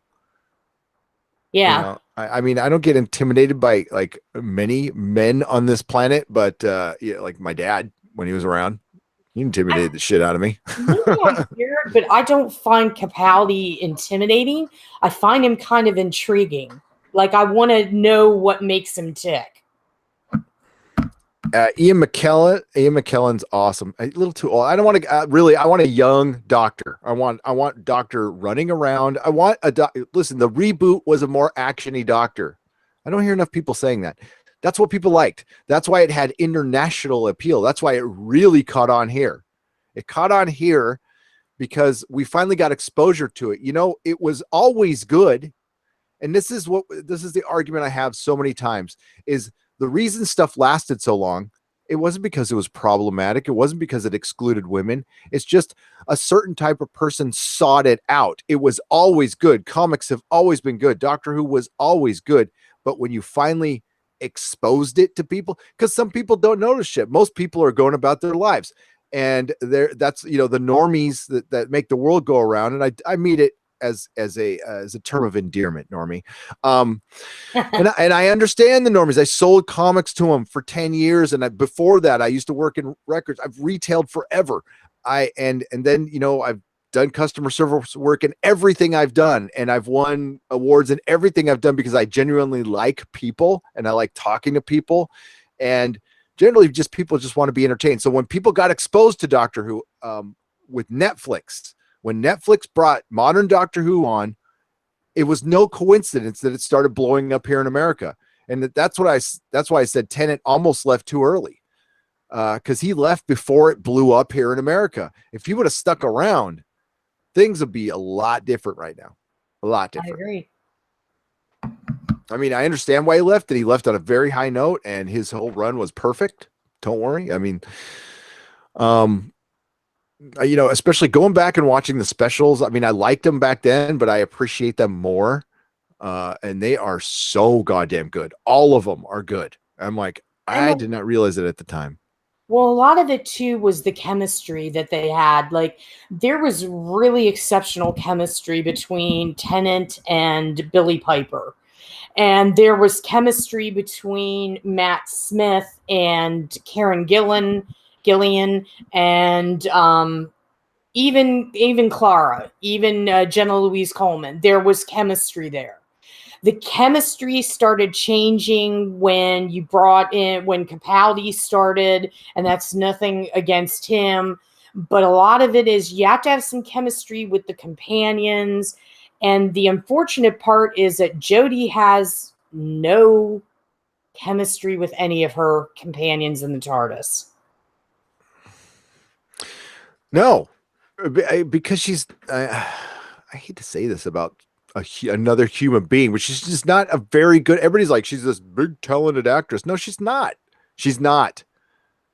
I think she's decent, but there's much, much, much better than her out there. I think Chibnall was comfortable with her, and that was it. I mean, did they do this big audition? They're very quiet about it. I got the super chat here. Mild Peril, thank you for the £2. Helen Baxendale as Doctor Who. She has gravitas. I don't know that name off the top of my head. I'm gonna check it out. Is it porn? Somebody got me the other day. So with Abducted by the Dalek. Helen Victoria Baxendale is an English actress of stage and television, known for her roles as Rachel in the British comedy drama Cold Feet and Emily in the American sitcom Friends. I did not watch Friends. I'm like one of the 5 people who didn't. Sure. Okay, so she's American, but I'm gonna show a woman who could be intimidating and very beautiful. But she was hang on, forget her name. She was in How I Met Your Mother. She played Maria Hill. I just don't know her name. Kobe Smol, is that her name? Kobe Smulders. Whoever was Maria Hill in the Avengers. She could be, she's right for it. She could have done it. I still would have gone a little older than her though. Yeah. And you know what? And then you get to check off your little box, BBC, because you can actually, because one of the biggest arguments about casting women is a very legit one. And it's Hollywood. It wasn't us fans. We didn't do shit wrong, but they like to blame us for their mistakes and their overcorrections. But it was Hollywood who would put women out to pasture literally when they turned 40. It was like, you're done, you're unhireable. And then 10 years later, you could be the aunt or the mom or something like that. That needed to change. There was many ways they could have changed that and didn't. So, but now they feel like they need to make up for it because, Harvey Weinstein got caught, but whatever. I still think they should be able to. They should be from the EU. Yeah, you're right. We're just doing American things because we're having fun. Here, let's. Okay, so while there's still people here, I want to talk about this Mile High issue real quick. We will be doing a big, long, in-depth live stream for the comic fans sometime in the next 24 to 48 hours. Bear with me, Doctor Who fans. This is actual data. This is what's going to happen to Doctor Who. This is what's going to happen to Star Wars. This is what's going to happen to Star Trek. This is what happened to happened to Ghostbusters. Anything, I mean, yes, there's the go get woke, go broke thing, and this is it. But it's a much bigger scale. So Mile High Comics is a comic shop that is a massive retail leader in the comic book industry. They have been around forever. I remember seeing their ads in comic books when I was a kid. That's how they got big. The owner was in the Fandom Menace documentary about Comic-Con by the guy who did Super Size Me. And he's the idiot who showed how much money he walked around with at Comic-Con. And I was pissed at the time because I was a retailer. And I'm like, you're going to get us all robbed, you asshole, by showing how much money you have walking around. Because, we deal with a lot of cash at Comic-Con. So there's a lot of like noodly arm comic book retailers carrying around. Morgan Spurlock. Yes, Morgan Spurlock carrying around large things of cash. And it makes you a target. So thanks a lot for doing that out open in the movie. But that's aside the point. So he's closing one of the stores. And recently a retailer put out a plea to the publishers that they need to change their ways. Now, this is much deeper to explain also. I'll just give you the Reader's Digest version. For the last, since 2015, there's a thing called SJW Marvel. Okay, so, and that's, it's the same thing as Gamergate and Sad Puppy, except it was just, there was a lot of personal politics getting injected into comic books. Exactly what's happening to Doctor Who, it was happening to Marvel Comics, but worse. I mean, a lot worse. A lot worse. And Marvel has not changed their ways. Now they have been living fat, for lack of a better term, off of the MCU. So it's covered up a lot of their mistakes. But now, their chickens are coming home to roost because in 2017, we had 50 comic book shops closed. Mind you, there's only 2,000 left in the country. We've had at least 20 close in the last year. So we've gotten, so we're about 2 years. We've lost like close to 70. A big shop like this closing is a big deal. Now the comic, is funny because Brian Hibbs was the guy who bought my store, put out a Tilting Windmills and talked about talking to a guy and having him go public with something he shared in a Facebook group. And that's that article that went out, which was basically a list of demands from the publishers to turn your shit around or it's all over. It's all over.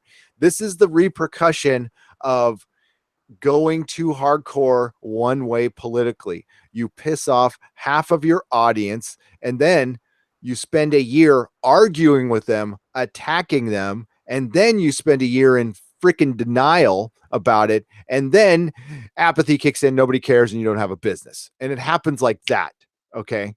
The death of it, the death throes, the death rattle lasts a long time. That's kind of what we're in right now. That's what's happening right now. So Doctor Who doesn't even know it yet, and it's barely hanging on to life. And there's people out there who could not believe me, and I don't really care. It's not like I haven't seen it like 100 times before. All right. I've seen it in very small scale with comic books, all kinds of things, just by living life. So what's happening to Doctor Who, what you see with these comic stores closing and, Marvel, like the comic industry is on the brink. Now, I've heard Brian shared some stuff. There's still comic books that are selling in the millions. Problem is they're not direct market comic books. They're self-published, and they're basically like, oh God, like Diary of a Wimpy Kid kind of stuff. So it's like books. All right. So it's not really comic books. It's not superhero comic books, which are still the lifeblood of all these things. I don't know if they can turn around. They've done a lot of tricky things to stay alive, and they rely heavily on the retailers. I know some comic artists have gone off to do their own thing. It's not. I don't know if that's going to help. It's probably going to keep it alive to some aspect, but what's happening to Marvel and DC, which they don't even realize it. They were too busy attacking fans and being in denial, like Chris Chibnall and the BBC are right now, and their house is on fire, and it's almost too late. Like we're past the point of putting out the fire and saving the house. Now we just need to get you out, and that's where Doctor Who's headed. So they're headed the same place. So if you're interested to see kind of like how this stuff happens and what the cost of it, what the consequences are, listen to that podcast. We're gonna get we're gonna get in the weeds, pretty deep in the weeds with the comic book industry. So I don't know if you're that into that, but it will be foreshadowing, I think, to what's to come, unless they turn it around quickly, which I don't think they will do, Susan. No. Doesn't It's sound sad like it. because I've got friends that are comic book illustrators and writers, and it's a sad state of affairs. I mean, just they do good work, and they'll have people that don't promote them properly, and oh, good Lord, yeah, I feel for you. Hey, read some chat for a second. I got my dogs going crazy. I'll be right back. Okay, that's what that noise was. Okay, well, thank you, Brian Smart, for the $5. Gwendolyn Christie, Brienne of Tarth, Game of Thrones. Now that's interesting. Female doctor Billy Connolly, Scotland-owned male doctor. Yeah, if Billy weren't in dire straits, which is very, very unfortunate. God love him. Cato, you're giving me, I'm going to say 10 pounds. That's probably not it. But 10 pounds for me. Thank you so much. I appreciate that. For the show. Thank you. Let's see here. Talking about Atomic Comics. Yeah, let Gary know about that, Austin, about Atomic Comics. Maybe he can use that in the stream that he was going. Yeah, Brian, it's sad, but Billy Connolly, for you guys that love him, he recently came out in an interview and said that he doesn't have very long to live. And that's a shame because he's quite the talent. A lot of love for Peter Capaldi, and I like seeing that. I think Capaldi had, I don't want to say a bad turn there, but he didn't get his due because he had zero chemistry with Jenna Louise Coleman. There was zero chemistry there, and I have to rank as one of my favorite scenes from Doctor Who is when he's standing outside the TARDIS and they're in downtown London near the shops and everything. And he actually has himself call her on the phone. And after she gets off the phone with Matt Smith, she turns and looks at him and he's like, "You can't see me. You can't see me." And just that whole dynamic that showed you what could have been with Capaldi as the Doctor if he would have had somebody he could have played off of. So that's kind of I'm just so sad. But yes, I love Peter Capaldi. Kay Weber, what if they recast Lena Headley as the 13th Doctor? Let's think about that for a moment. Yeah, that wouldn't be so bad. That could be very, very good. Oh, well, John Smith, they lowballed Capaldi to force him out. That kind of sucks because that kind of reminds me a little bit of something that happened over here stateside in the early 90s with Johnny Carson, who was like a legend. And yeah, he was getting long in the tooth, but they didn't really even let him have the dignity to go out on his own. They kind of forced him to go out because they added Jay Leno. I mean, that's a little off topic, but it's the same thing if they did that to Powdy. It's the same thing. And it's sad that we can't let people just make their own decisions. You know, Timothy Dalton, unfortunately, because he played I'm sorry, forgive me, I can't remember the head Time Lord's name, but since he played that, it's kind of stamped in my mind, though. Jack the Tech, Tilda Swinton. Yes, yes, yes. You know, I know Tilda's doing a lot, and she's actually, you know, a very fine actress, and she's got her own meteoric rise. But if they would have put her as Doctor Who, that would have been perfect. She's, you know, meets Gary's requirements. She's a larger gal.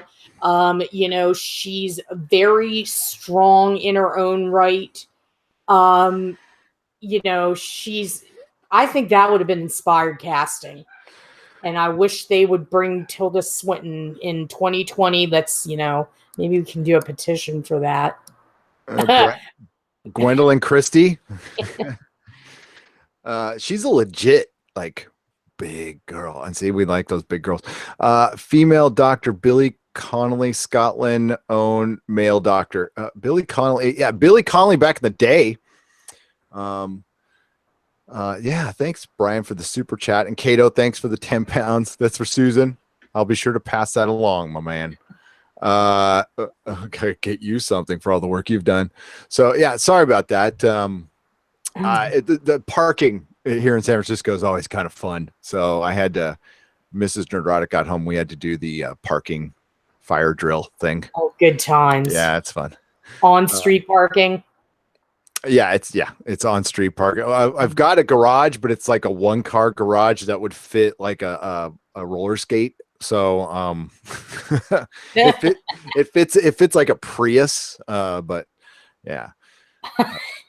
I have not seen the season 5 Silhouetted Animator. Here's the problem. I love Gotham. Okay, but okay, this is gonna make people mad.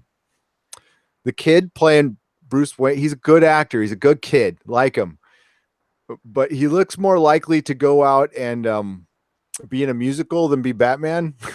I'm sorry. I just don't see him growing up to be Batman. Okay, he's a good kid. He's got a lot of talent. Nothing against him. But no, it's a fun show. I haven't seen it yet, but I will. I'm gonna probably binge it. Newsies. Yeah. God. No, he's cool. It's a cool show. It's a fun, weird show. I mean, I got nothing bad to say about it. It's really cool. I thought it was the dumbest idea I ever heard, and when I watched it, I just couldn't stop. I'm like, God, there's like so many things they get right in this show. So I wish that showrunner could do an actual legit Batman show, because I think that might be fun. I think that'd be cool. Dr. Meatball says season 4. You got to it's an Elseworlds, and that's, you know what? That's something DC can kind of get away with that Marvel can't. You know, for better, for worse. So why are they allowing the feminist stuff to ruin our favorite sci-fi stuff? Christopher Brown, it's an agenda thing, and it's not just feminism. It's way more than that. It goes way deeper than that. And actually, if you go watch like Dave Cullen's videos, he gets into the weeds on that one pretty well, actually. There's some agendas. There is some political stuff going on, and it's kind of sinister. It's almost like people don't want us to relax and enjoy our stuff anymore. Susan, I know. Yeah, they don't. That's why I was laughing so hard at Tracy Ullman's group therapy video where friends is problematic. I just lost it. And everything is, you know, everything breeds some kind of commentary. Like, don't say that because that's something against people that are over 50. Oh, you said something derogatory about young people. Yeah, we can't have any fun. The more we police, the less fun we are going to have. And that's our situation now. It is. Oh my God. Yeah. Thank you. I need some orange cones. I'm debating on here in my condo. I really do. I really do. I just saw something I wanted to talk about and it went away. Hang on. It was Brooke, thanks for the $5. Love from Oregon. I love you too, Oregon. If only you knew how much I loved you. Do you think we will have a dry spell of Who like we did during the 90s and early 2000s? Gary, I'm kind of open for that. I hate to say that. that's what's going to happen. That's what's going to happen. It's unfortunate. It's very unfortunate. Damn it. I just saw a chat that was brilliant and I lost it. God, I'm going to have to go through. Bruce is going to leave Gotham and train for several years. Yes. Yes. I know the story. But he was, I mean, you got to start out with the big frame. You know, he was a rich kid, right? So I mean, you got to change that, but that was at a very early age. And also there's the added trauma of, you know, parents dying in front of you, and the guy getting away from it. Oh, that was it. Thank you. Captain Robert April just told me that the Batwoman has been ordered to pilot. Oh, please God, let me roast that show. I will listen. Batwoman's a fine character in comics, whatever. Did you see that in Elseworlds? Was that series worthy?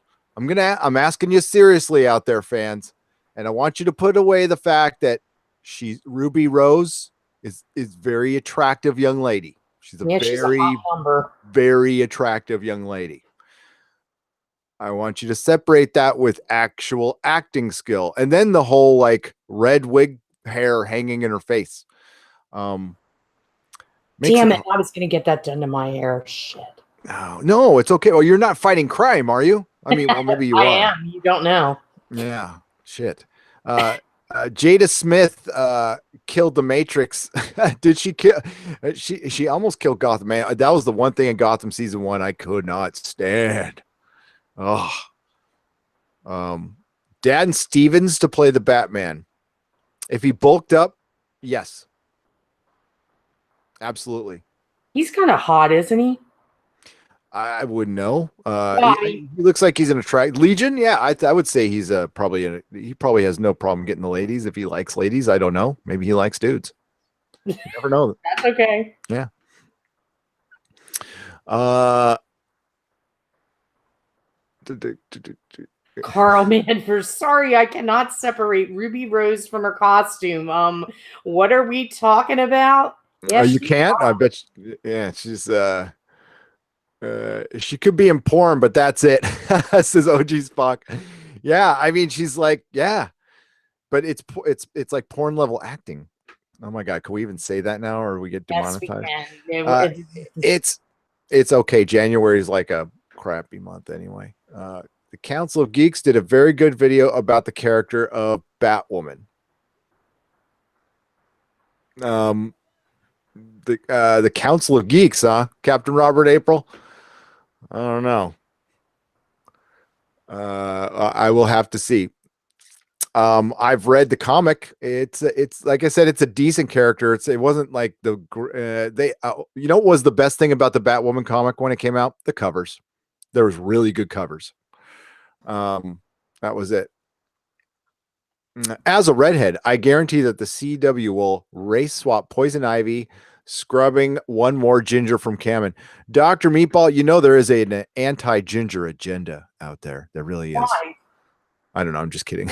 Oh, gingers are hot. She was there for the agenda. Yep. MOA, my boy, man of action. Dude, we have been he was in England Teens chats. God, it seems like forever ago, right? And he followed me over here, and that's awesome. His little G.I. Joe head. I always wonder what you people look like. Smart. You all look smart. How's that sound? Moons of Madness. Oh, wait. Tom Ellis for the Doctor. Nerd girl. Tom Ellis. Yes. Yes. Whoopi Goldberg for Batwoman. Yes, Tony B. Absolutely. I don't like her. She acts like a jackass. See, that's my boy Man of Action right there. Heavy Fisted, Nerd Kennel. Did you think we will ever see the BattleTech or Warhammer 40K universe in a series or movies? Heavy Fisted, I would, for the sake of those two brilliant franchises. I mean, I'm just a layman when it comes to them. I have very just general knowledge of both. You don't want anybody creative touching that shit right now. Maybe you wait 5 years for this whole hubbub to end. But yeah, I heard it's bad enough that they're trying, like that they were trying to infiltrate Warhammer. I don't know how you do that, but you know, I loved Ruby Rose on the Meg. I had never seen the Meg. Thomas Wagner Jr., Council of Geeks. I unsubscribed with channel when they started to push his own his nature. I haven't I used to watch them a long time ago. But yeah. They did kind of a call out video on people criticizing Doctor Who, which you know, they have the right to do. That's cool. It's all good. Do not speak ill of other YouTubers. It's a law here, unfortunately. They did it to Wally West and Jimmy Olsen on the CW. I have no clue, but there is a ginger side taking place. Ginger side. Ginger side. Oh, no. That is awesome, Dr. Meatball. Ginger side. Hashtag that one. Hashtag ginger side. Tom Felton. You know what? Tom Felton's got he's got chops. He's got some chops. I'm not saying he's the best actor in the world, but let's face it, out of the Harry Potter crew, I don't think any of them are. God, I heard Daniel Radcliffe for Wolverine. Are you? I think they're joking. That's a joke. That's a joke. I hope it is. Kato looks like a nerdy hipster. That's okay. There's nothing wrong with looking like a nerdy hipster. Listen, I get the hipster thing all the time. Nothing on me is like ironic or anything. Okay. Target Jedi. I don't think I could save Doctor Who, but thanks for the compliment. My rating is doing well.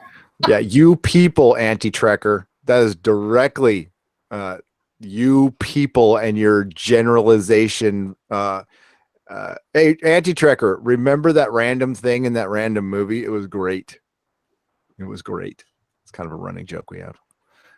Unsubbed. Oh yeah. Well, you can't unsub again, anti-trekker. Taking you off my friends list. Clever Dick Films covers every Doctor Who and hour videos. Nigel, yeah, Clever Dick's good. Clever Dick is good. Yeah, go subscribe to Clever Dick, anti-trekker. The Meg wasn't bad. Okay.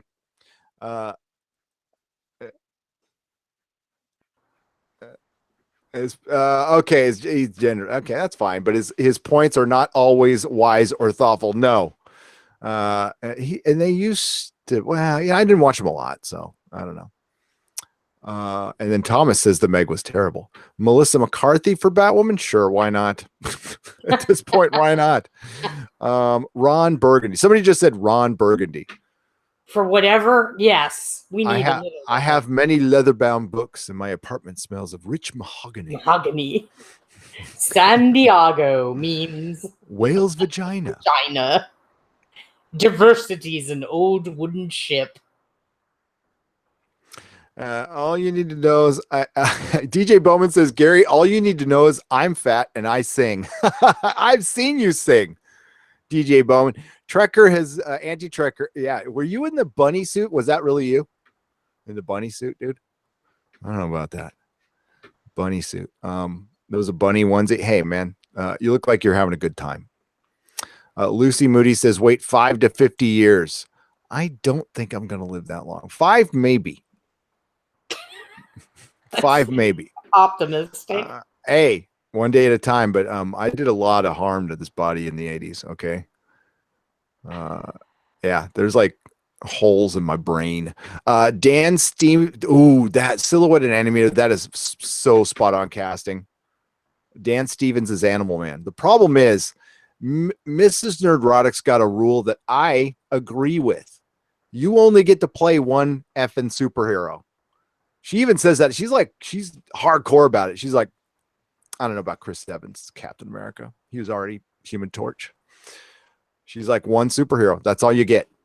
That's all you get. When you start getting to multiple superheroes, when you start recycling actors for superheroes, that does say something.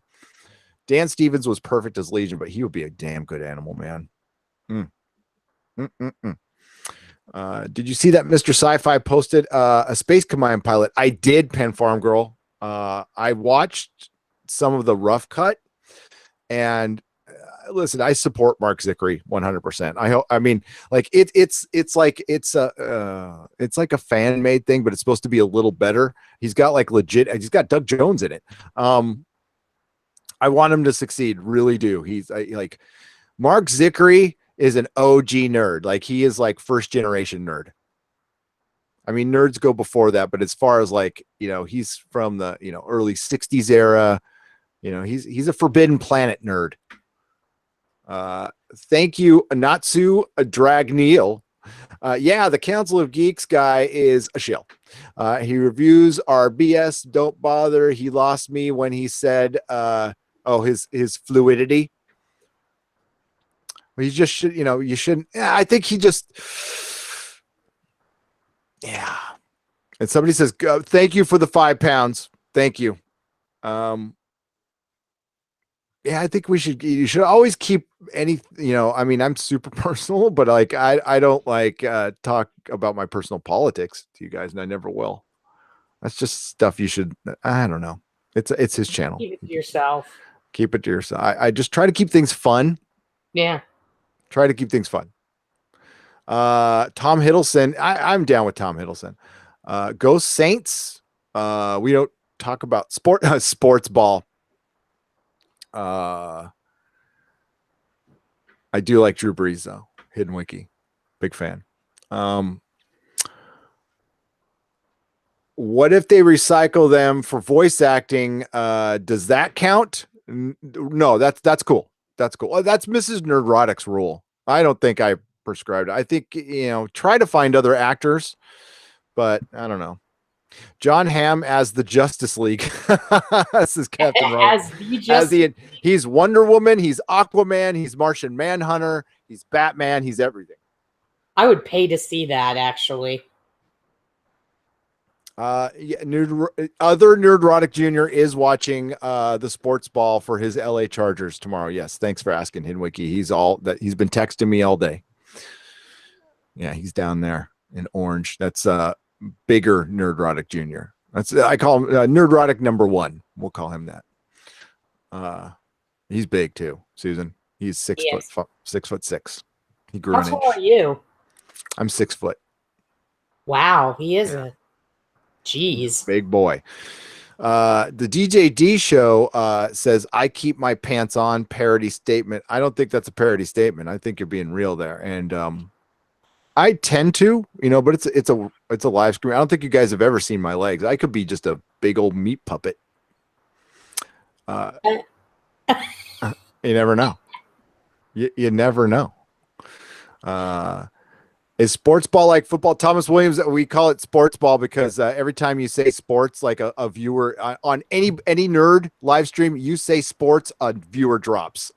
People just go, no.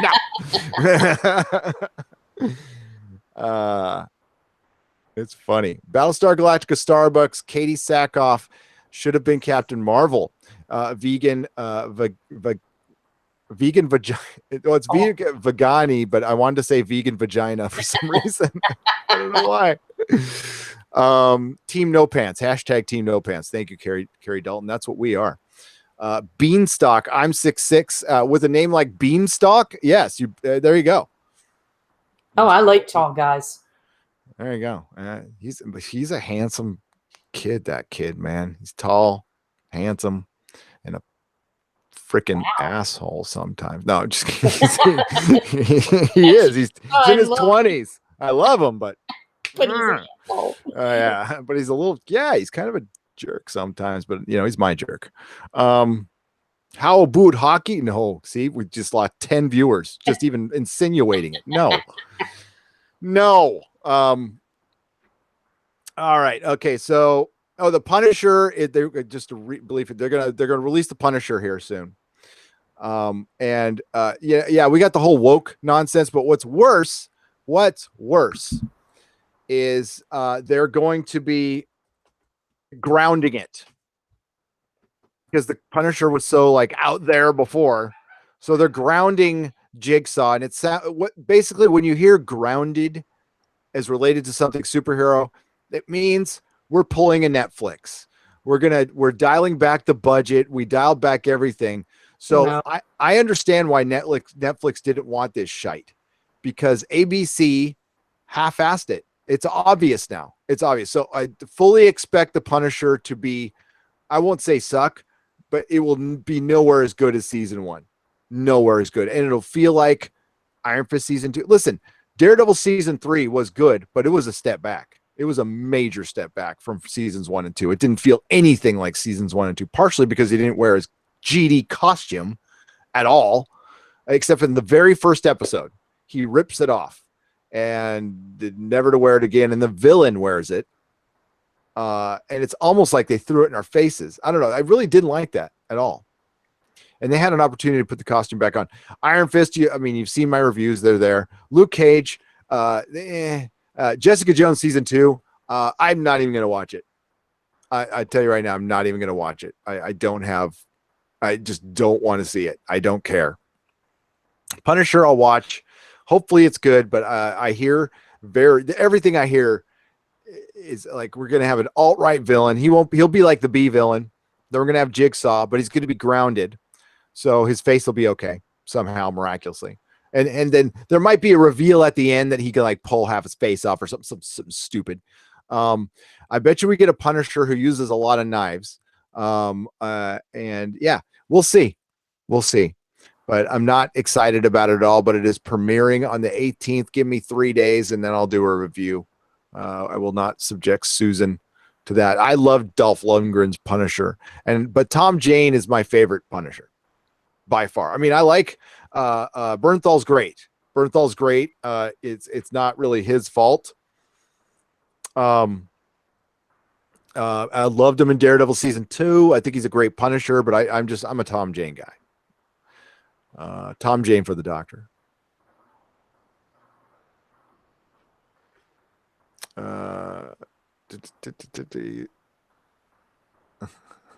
You started to sound Scottish, mate. That's shite. Yes. Bite size. It is sad about the Punisher. It is. I like Jessica Jones season 1, Thomas Williams. I did as well. I thought it was very good, but that's because of David Tennant. What's up, Johnny Pappas? Hey, is there anything from 1428 you wanted to share, Susan?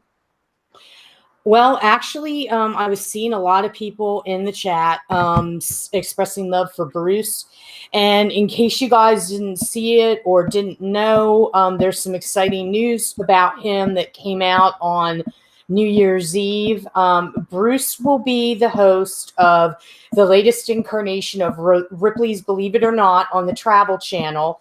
It's a 10-episode order that they've received, and it starts this summer. He will be executive producing it, and he will be hosting it. So if you like him, that's what he's doing. It's kind of big news right now because he's coming back to television. So, it's going to be great, and we can't wait to watch and cover it at 1428. So what's going to go on with Last Fan Standing? Is he still going to do that, or is it? This is what I think, and I think that I know he was looking for a hosting gig because we did discuss this. He was looking for a hosting gig, and right now, I wasn't privy to anything with him and his partner, Steve Sellery, what happened. They were trying to get people to come because when I talked to him, he said that they were trying to get people to come and look at the show. And I don't know what happened on his U.S. tour, but I do know he was looking to host, and it just so happened that the Travel Channel, I guess, came knocking, and he liked it because he is a big fan of Ripley's Believe It or Not, and I think it's a very good marriage. So Last Man Standing, the last thing I read from him is it sounded like the U.S. tour was it for now. Really? Yeah. And that sucks. I really wanted to see that. So Well, he wanted to pitch it to the Sci-Fi Channel because I initially said, well, what about the Game Show Network? And he's like, well, that's kind of obvious. And he wanted to go the different route. He wanted to go like less conspicuous, I guess, outside the box. So I wish I knew what the hell happened. But yeah, but I'm just psyched that he's coming to something interesting like Ripley's. I tell you, that a hosting gig, that'd be the best gig in the world. Oh, It'd be yeah. the best gig in the world. I could totally host. Well, and the good thing is for him, I think if they're going to do it the proper way, like when Shatner did Rescue 911 and Robert Stack and all those guys, they'll probably do wraparounds because he's filming right now in Orlando in the Ripley's warehouse. So I know he's due. You're going to see him January 20th, and you'll have to tell me how that is. God darn it. I wish I could go, but that would be a great birthday gift for myself. But he'll be there. And I know starting February, he starts the con circuit.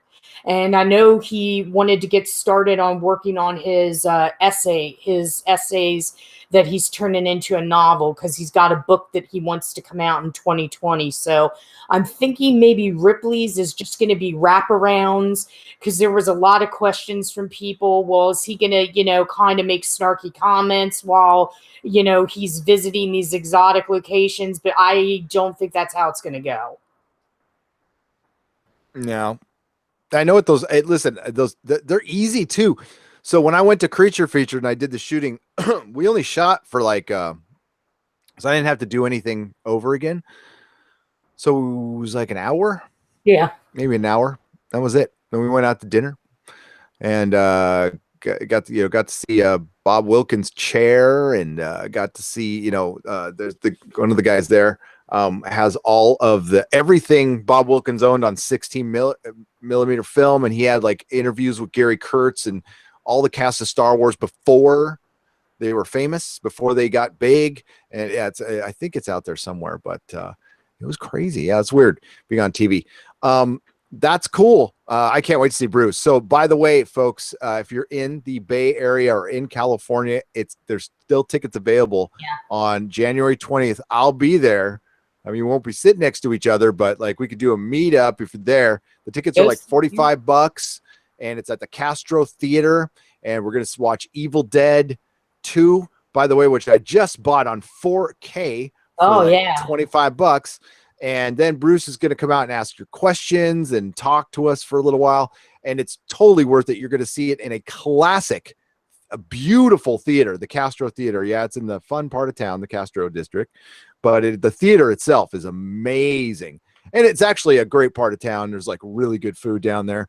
And it's a cool place to hang out. So if you're going to go, let me know. Hit me up. I'll be there. I'm going by myself. So. And go to San Fran Sketch Fest. It's on Facebook. It's on Twitter. And if you want to go, hurry up and get your tickets. You can also, if you follow Bruce, he has a link up for his appearance. And I also put a link up in 1428 because that's what I do. Because that's what you do. Yes. That's what you do. All right, we're going to be wrapping things up, folks, because we've been on like longer, and I told Susan we would be. So sorry.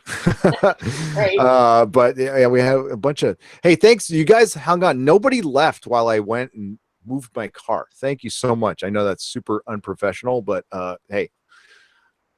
Sorry. The Doctor Who video. I don't know. I'll let you guys decide. Do you want it tonight? It would be like an hour. Or do you want it tomorrow morning? It's done. I gotta cook it. Kanye West is the Black Panther. Okay. Yeah. Well, I mean, like, is it a Black Panther who's actually going to be in his own movie? A nice event. Yes, it's Bruce Campbell is awesome. He's like he's a total natural live. He's really good with people. He seems like a grumpy guy, but he's actually he really knows how to schmooze a crowd and everything. Like he's got that's a gift that not many actors have and not many people have. So. He's a showman. And that's a throwback to a different era, but that's what he does. He's very, very much a showman and an entertainer. Robert Hornbrook says, no worries. Take it easy, Gary. Hey, thank you, Robert. And Flat Black Caddy says, cars need moving. They do. You guys are awesome. You guys are awesome. So, we'll be back Monday. Susan will be covering Project Blue Book with us. She'll be covering the Orville with us. She's going to be on some of these recaps. Bruce is great, Penn Farm Girl. He truly is. He's like, he's one of the only stars I'll go seek out. You know, like there's not too many people I will seek out. He's one of them. Dr. Dinklage. What's that? I like that. What's your avatar there? What's that picture of? It looks like a cave painting or something like that. It looks very familiar to something Robert Schock talked. You know, Dr. Schock talks about his catastrophe theory from 12,000 years ago was you know anything about that, Susan? The catastrophe theory is that doesn't have to deal with the Great Flood, does it? A little bit, yeah. I don't know if you're into the whole. You really look up, guys. Look up Randall Carlson. He's got really long lectures, but once you start listening to him, you can't stop. He will. You will look at the planet completely different. You will look at it differently. The guy's a genius, man. So. Yeah, Gary, real quick. OG Spock Love wants to know what's up with Spock. Or are you going to do? Did I completely forget that? Yeah, well, we ran out. We're going to have to probably do a video on that, but I'll run through it real quick. OG Spock Love, just for you. Before we go, yeah. Sometimes I change the titles depending on what we end up talking about, but I have it bookmarked and we can read it real quick. Hang on.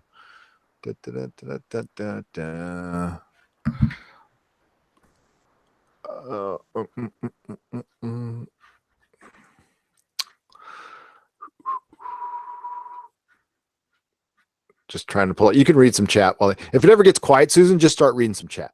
Oh, sure. Yeah. Let's see here. What do we have going on? Looking for different things.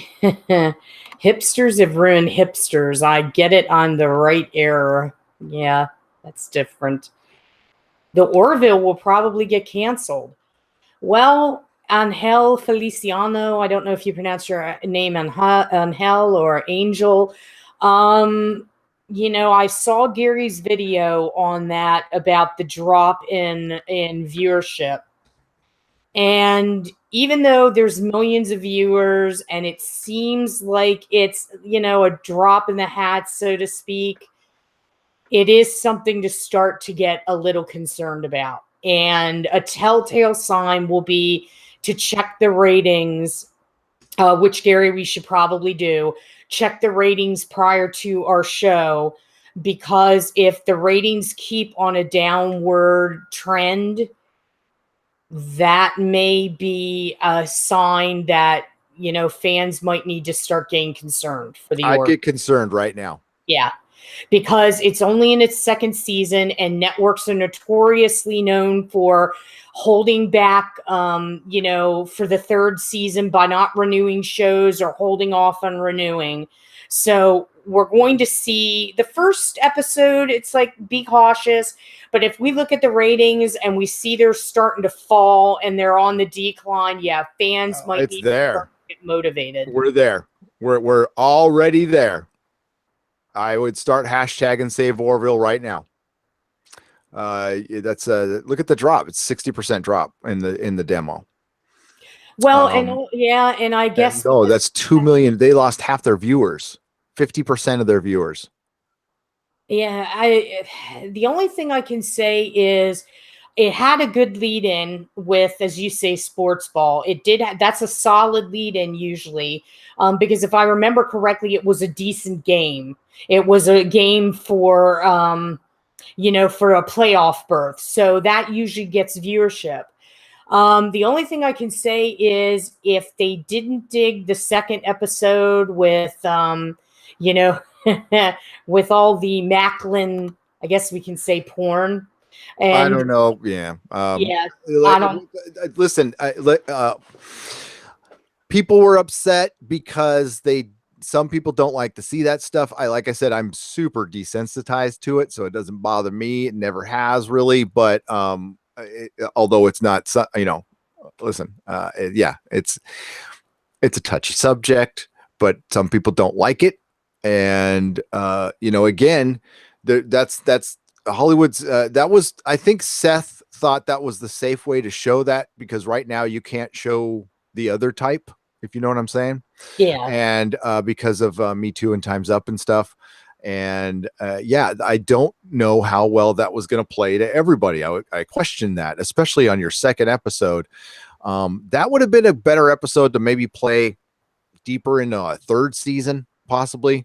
And then it coming on the back to back. While I enjoyed it, I can understand why people didn't. And I gave them both 7 out of 10. And I think they were both characterization episodes back to back to begin your season with. And these ratings are undeniable. And I know things are different now. So we don't know what the streaming numbers are. And I don't know, is there an aggregate site out there that takes care of streaming? Kind of like, because the UK is way ahead of us on this. Although I think the consolidated numbers are complete shit, but that's me. I don't know. Do you know another place to go, Susan? They're zapped to it by numbers or whatever, but the streaming numbers are hard to come by, because when I was doing it for Ash versus Evil Dead, I only was able to get a hold of them from the Zap It site once or twice. And they take, from what I understand, it takes 2 or more, like 2.5 weeks to tally up the streaming. Okay. OG Spock, love this for you. I'm doing I'm doing a Star Trek video anyway, so I'm going to mix it in to that since we couldn't go over it tonight. I'll probably talk about it a little bit on Monday. It's just more Star Trek Discovery nonsense. So let's read it real quick. I guess you're getting some bonus time here, folks. How do you top an epic interstellar war? If you're Star Trek Discovery, you tackle a heady topic of faith, because we really got to see the war. She started the war, then they jumped into a mirror universe, and then when they got back, the Federation was decimated, and then she got a TV remote and convinced 9 Klingons to stop fighting. So that's pretty much what happened. And yeah, so I've seen this angel, Starfleet Officer Michael Burnham, Mikey Spock, we're going to call her lovingly from now on. Sonequa Martin Green recalls as flashback scenes of her in an encounter suite amid fiery wreckage play out in the trailer that debuted at New York Comic Con in October.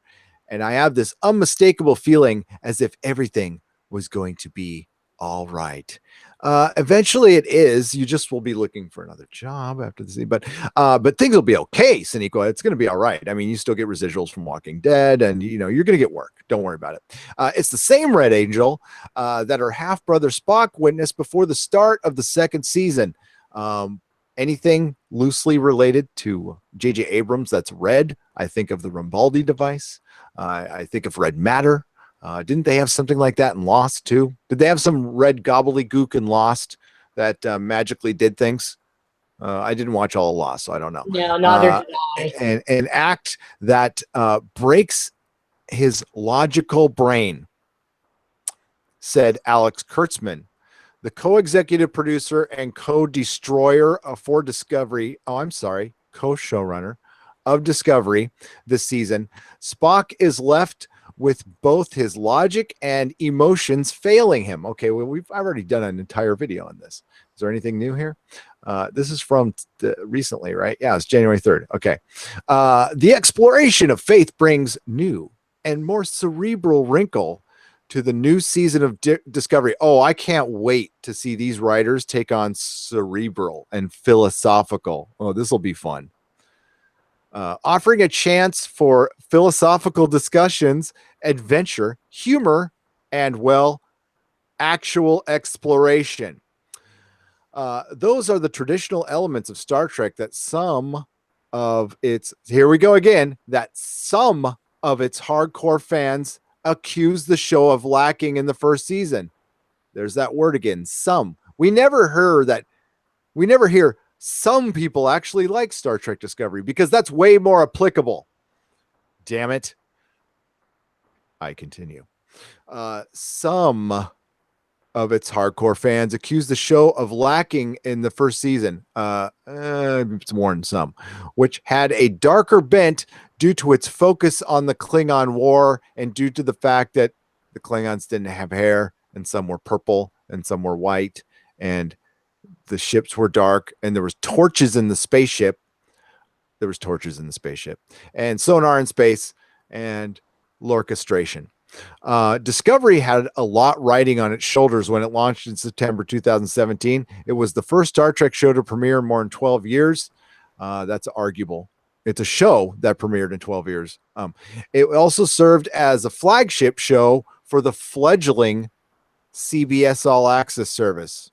So it was fledgling then, when which put Trek behind the paywall for the first time. Disclosure: CBS All Access is owned by CBS, the parent company of CNET. At least they disclosed it. Have they always been doing that? Hey, Tom, are you in there? Rob, have they always been doing that? I don't remember seeing that before. Have they done that, Susan? I don't know. Not that I'm aware of. That's new. Some fans accuse the show of going too dark.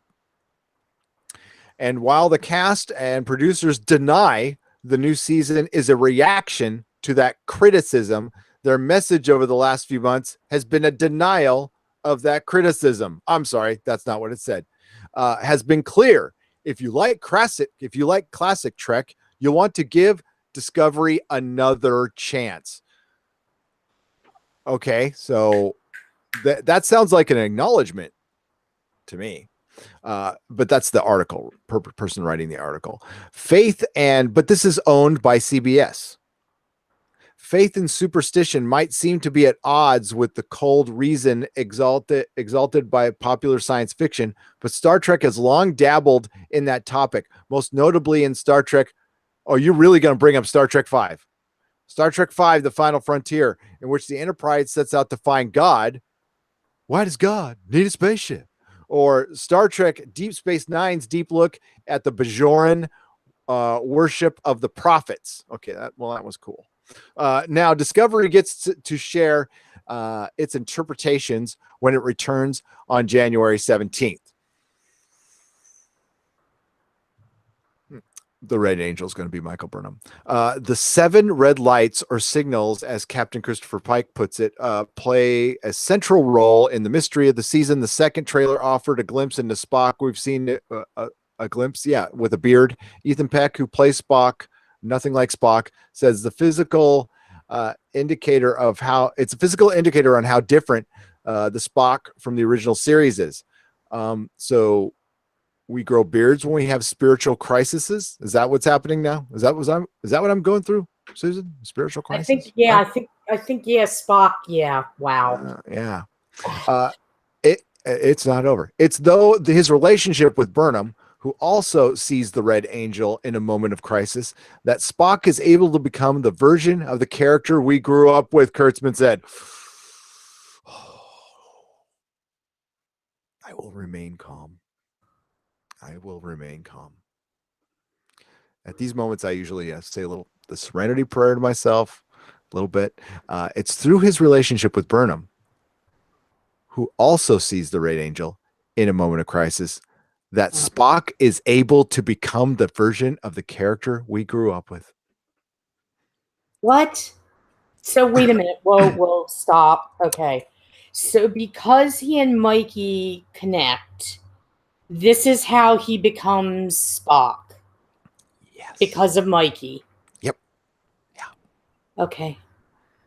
Yeah.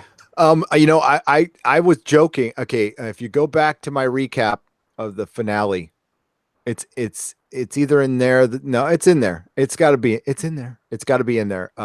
When the Enterprise shows up, I said, I'm pretty sure Spock's on that Enterprise because I was trying to figure out the time, and I said, I think I said they're going to bring in Spock and she's going to teach him how to be a Vulcan, and that was the night it aired. I either said it there or the podcast after with joking. And a lot of other YouTubers have said it, and I'm sure they were like half serious, but that's exactly what we're going to get. Kind of when I was joking about a female Dalek, I think we're getting something very similar is going to happen to that. There's a time when Spock learns to have faith in his instinct, Peck said in an interview. Just because you're Vulcan doesn't mean you don't have instincts. I don't understand that. What does that even mean? There's a time when Spock learns to have faith in his instinct.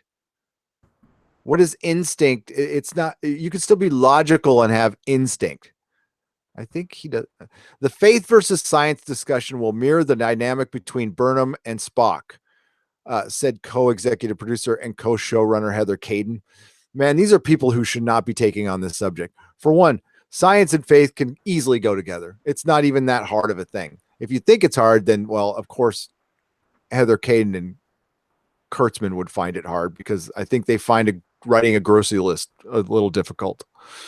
Martin Green said that the spiritual person herself, somebody went to a yoga class and thought, oh, let's make Spock spiritual. She appreciates the chance to dig into the weighty topics. It's wonderful to have time to have these kinds of conversations that explore these themes because we're not just trying to survive. We're and not be wiped out by the Klingon Empire, she said in an interview. Well, wait a minute. I thought the war was over. So is the war not over now? The Klingon Empire, by all means, should have wiped your ass out because apparently they're, hundreds of years ahead of you technologically. And they're just, I don't know, dumb because they believed you. This show is so dumb. And there's that word, unpacking Spock. Can we pack back up the word unpacking? Can we just put it in a pack? If they mention deconstructing, I think I'm going to punch a wall. One of the key figures pushing to solve this mystery is Pike, played by Anson Mount, last seen playing Black Bolt in Inhumans. Pike refers to the lights as signals because he believes there's an intent behind them. The amount of energy required to produce these signals is beyond anything we've ever encountered since sonar in space, Mount said in an interview. It could mean another level of existence we do not know about, and Pike is determined to figure out the source of it. Like Pike, Mount is taking on a character long established in Trek lore. But unlike Spock, Mount said there's a lot more to Pike that we don't know about. God damn, the thought of Kurtzman filling in more gaps.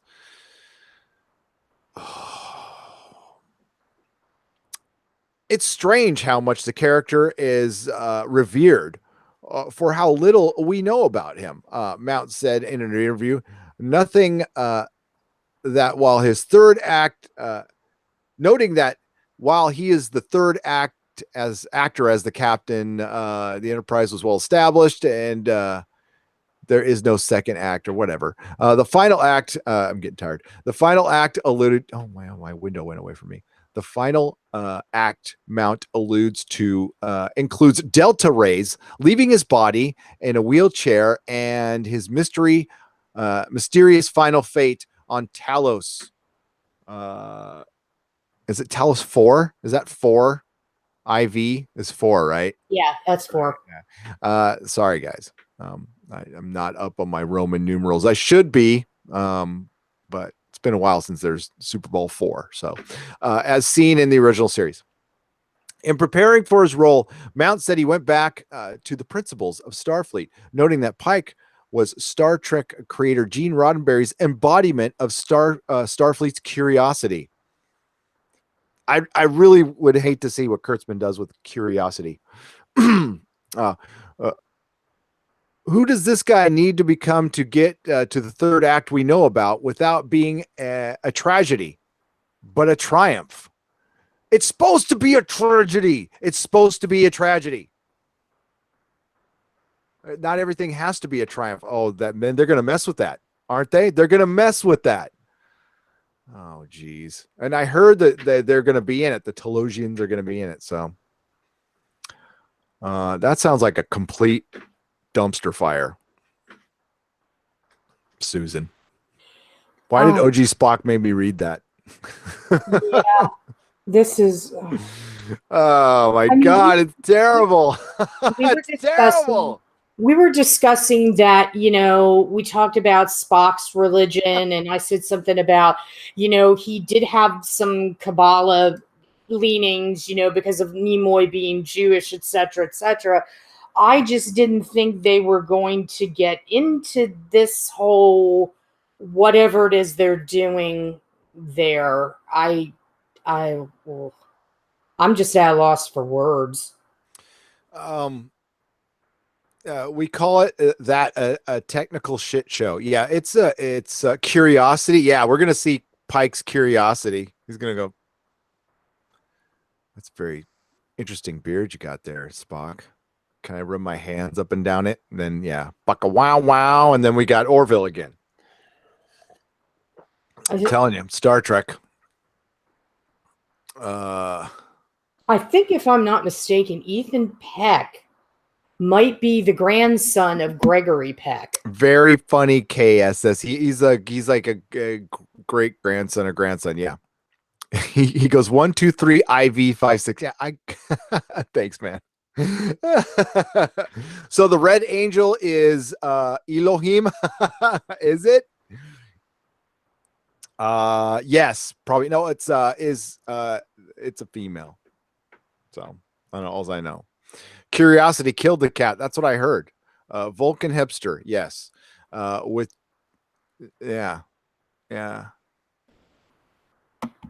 The Klingons used to be a race. They are. Well, they could have actually explained that ridiculous look by saying that like the ones who look like that come from one planet in their empire, but no, they shave their heads in time of war, except for when they're fighting a war. Then this war, it's most all the other wars, but don't worry about this one. A Vulcan werewolf, yeah, he doesn't look like Spock. Susan, he doesn't look like Spock at all. No, I mean, at least with Zachary Quinto, you have a resemblance there. At least we've got that.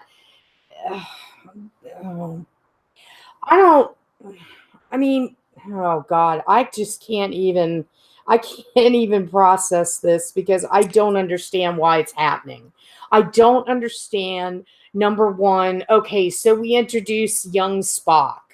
Great. Could we maybe introduce young Spock with the Spock that makes sense and not whatever alternate universe this Spock is in?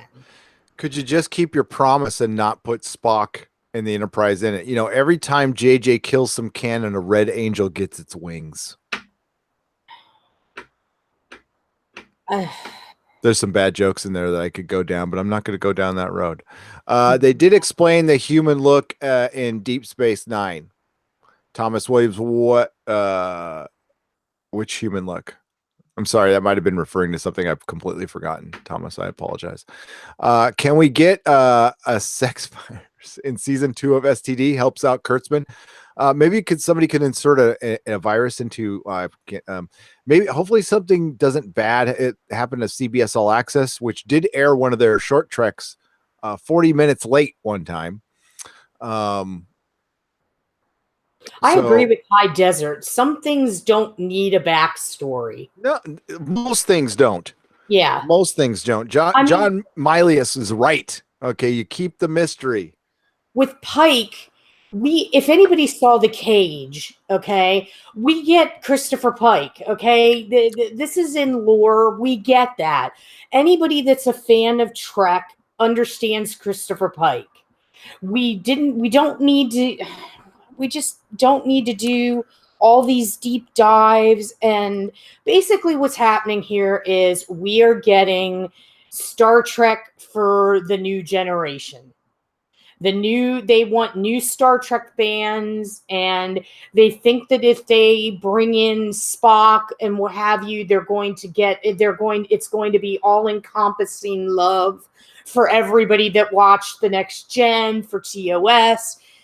And all they're managing to do is just drive people away and just get people coming in that have no idea what Star Trek is. So to this is a brand new show. Okay, it is, and here's the deal. They pulled out all the stops short of Kirk, which and it's been reported far and wide by Doomcock, by Midnight's Edge, by a lot of people that CBS All Access is in trouble. It is my guess that they're in huge trouble. What was the number I heard? Like 2 million subscribers. That's not a lot. And I think they're banking on Jordan Peele's The Twilight Zone, which comes out this year, to kind of help bump up a lot of ratings. I don't think it's going to help. I think like Young Sheldon might help, and The Good Fight or something like that. And there's that built-in audience with the Big Brother and stuff. It's got to be more than 2 million. It's got to be more than 2 million. I don't know. I have no idea what the numbers are. But I know Netflix numbers are insanely huge, and CBS needs like Netflix numbers to support this thing. It's really expensive to run these platforms. And if this doesn't work, what are they going to have to do? They're going to have to work with Netflix. They're going to have to work with Amazon. And that's what's going to end up when all the dust settles. The big boys are going to distribute for the littler services. And, listen, companies are going to have a middleman. These big companies somebody big is going to get humbled big time. And they're going to have to go to Netflix and go, will you show our stuff, please? That's going to be interesting to see. I am not looking forward to the Picard show. No, not with this creative team. It's going to be horrible. I mean, I know that Patrick Stewart is supposedly sitting there holding their hands because he was very concerned about the legacy and of keeping Jean-Luc faithful to what was already there. So it sounds like, from what I read, Patrick Stewart is dragging them through what Star Trek is. And that's what I get. I hate to say this out loud. I love Sir Patrick Stewart, have all the respect in the world, but he did come out when he was saying, go back and watch. He didn't watch all of the Star Treks. He didn't watch all the Star Trek Next Generation. I went back and watched some of the ones I haven't watched before. I just thought that was really weird. I guess if you're an actor and you're just punching a card, you don't watch everything you're in. Okay, I kind of get it. Well, Star Trek's different, though. Yeah, I mean, I think in his defense, though, when you're in that day after day, and like for sometimes 14, 16-hour days or whatever they did back then, because I know that I don't think they film as much now. I can see where some things are ingrained in your head. And you might need to go back to get a refresher from, oh, yeah, I remember when I did that episode type deal. That's what I took from what he said, that maybe he just needed to go back and revisit some of the ones that he didn't remember. Because I have never seen. Oh, okay. Yeah. Listen, it's okay. He's a pro. You can't expect everybody to do it. But I'm just saying, like, if you're going to go to conventions and go to the captain thing, I mean, just you're going to get asked questions, and I don't know. I just thought that was a little surprising, but I wouldn't be surprised to hear if somebody in the chat said, I kind of thought Shatner would be the kind of guy. He was such an egomaniac that he would watch everyone, but maybe he didn't. Maybe I was wrong. I mean, I don't know for sure. There's some Trekkies and Trekkers who probably know, and maybe it's just wrong of me to think that you should know everything about the thing that you make a lot of money off of and again, it's not a judgment. It might, to him, it could have been, it's just another gig and I've got other gigs to do. And he's a big enough actor to kind of deserve that respect. I love the guy. The favorite thing, I saw that one man show he used to do all the time in Anaheim for Christmas Yeah. Carol. Holy shit, that thing was good. I went every year for like 5 years in a row. Oh, he's And spectacular as he's an so actor. fucking good in it. Oh my god. Tom Baker. Oh man, Blitz Bolts. I heard the worst Tom Baker story. I don't want to repeat it. You don't want to hear it. Terrible. From a solid guy too. But you know what? It was Tom Baker. I heard Tom Baker when he got older, he's gotten cooler. Like he's gotten a little more aware. We listen, we all go through phases. Okay. We do. I'm not like this angel. All right. I went through a couple of really bad phases where I was a major a-hole. So like, yeah, I'm not judging people but, I'm just, maybe I'm just the weird one. Like if I get involved in something, I'm covering Star Trek. So I'm watching everything before Star Trek Discovery starts because I got caught. I haven't watched Star Trek in a while and I was covering Star Trek Discovery and people were like throwing all this stuff. And I'm like, God, I don't remember shit. I don't remember anything, man. And, and now I got to watch it. Yeah. You assume they're geeks like Galaxy Quest. You know your ships in and outs. Yeah. I assume they're all like anti-trekker and lore and trek yards and all those guys who do like entire podcasts about ships. That's awesome, by the way. I love that shit. That is level 12 nerd. Tom Baker cut the legs off a German Shepherd and laughed. That's dark, Robin. Wow. That is really dark. OG Spock Love, I am 100% capable. I am a human being. I'll feel bad about it though. I do. I mean, like I like Tom Baker stole my bike. Oh man. Okay.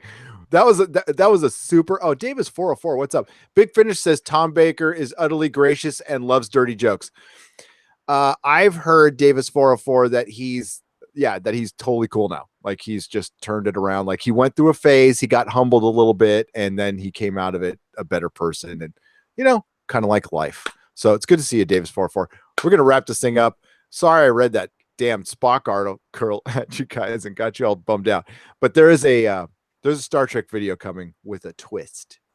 I haven't seen anybody report on this. I'm kind of curious. I had to double check to make sure it was real, but it's real.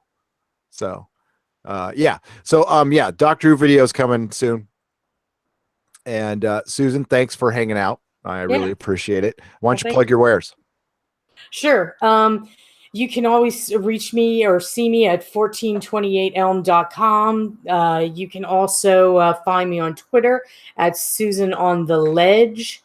And I'm on Instagram at De Facto Scribe. And I'm also on Facebook. And you can also find 1428 Elm on Facebook and on Instagram. So come check us out. Check her out in all the nice ways. Yeah, definitely check out 14. Oh, I was talking to my friends at Creature Features about you and saying, hey, my co-host does a horror website and we should get you two kids together somehow. And they, maybe guesting opportunities. Yeah, I know you're not like the big traveler right now, but we got to get you two kids together. Oh, that would be awesome. I would love to be on a show like that. That would be great. It was fun. It was lots of fun. They were super cool.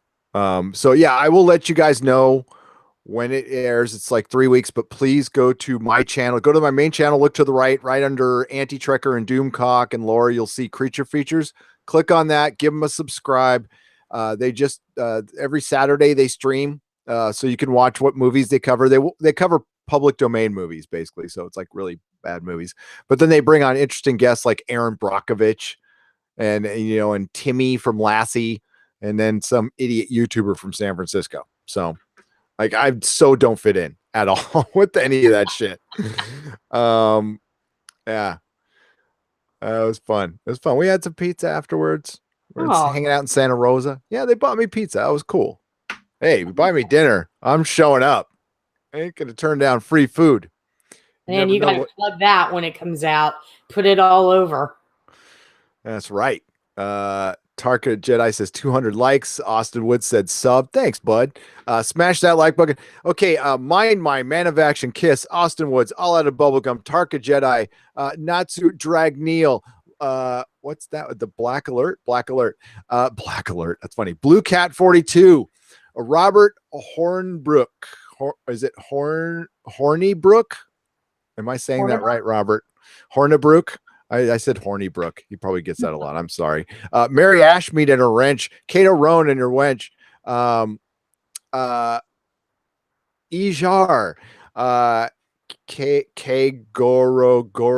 Gorgorers. Kegger. Oh, wait. I always get this wrong. It's Kegger. Kego Rogers. Kego Rogers. Dangerous curves ahead. I like that sign. Yeah. Count Druncula is here. Count Druncula is in the house. Mary Highland, Coyote Clone, Rod Strayer, Man of Action, Doug 34, Josh. I'm just gonna say Josh Acer, Thomas Williams. Good to see you, Penn Farm Girl, and your wrench. Okay, Minkin 2 referred us to a short post about Orville renewal. Oh, good. Hey, if it got renewed, that's great. Also, another thing I didn't mention that I got to mention real quick, and I'm so sorry. I guess I'm a guest contributor to Bleeding Fool now. So my Orville video about the Great Divide and Fan, they shared it, and I got to write like a little. That's my first writing for a website like ever. So please check that out. Again, link will be in the description, but it's also on the Facebook page, or just go to Bleeding Fool and, you can search my name or the Orville. Actually, you know what? I'll put a link here right now. Hang on. Orville Bleeding Fool, because God damn it, I meant to mention that too, but we got talking about Doctor Who as usual. Bleeding Fool, Orville. Cool. Well, that's why. Yeah, I'm going to be retiring soon, so you can take over for the writing bit. There it is right there. Oh, I'm not a writer. No, I'll just stick to talking. It's cool. There it is right there. So if you guys didn't see it, yeah,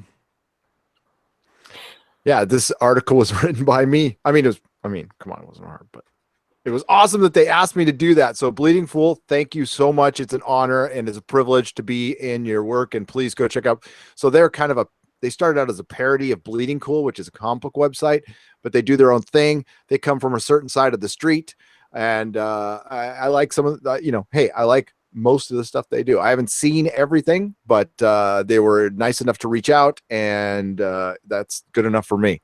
So there's the link. Okay. Back to saying goodbye. Nyla Shadow, Austin Woods, Tark Jedi, Dr. Meatball, Knuckle AV, All Out of Bubblegum. Did I say that one already? And everybody else. We love you guys. Have a good night. That was a hell of a long goodbye, wasn't it? Say good night, Susan. Good night, everybody. Thanks for choosing us. Glad to see you. We'll see you next week. Happy birthday to the official Dougie J, my old friend Doug. Love you, man. Happy birthday. May the small folks sing songs of your greatness. Bye-bye.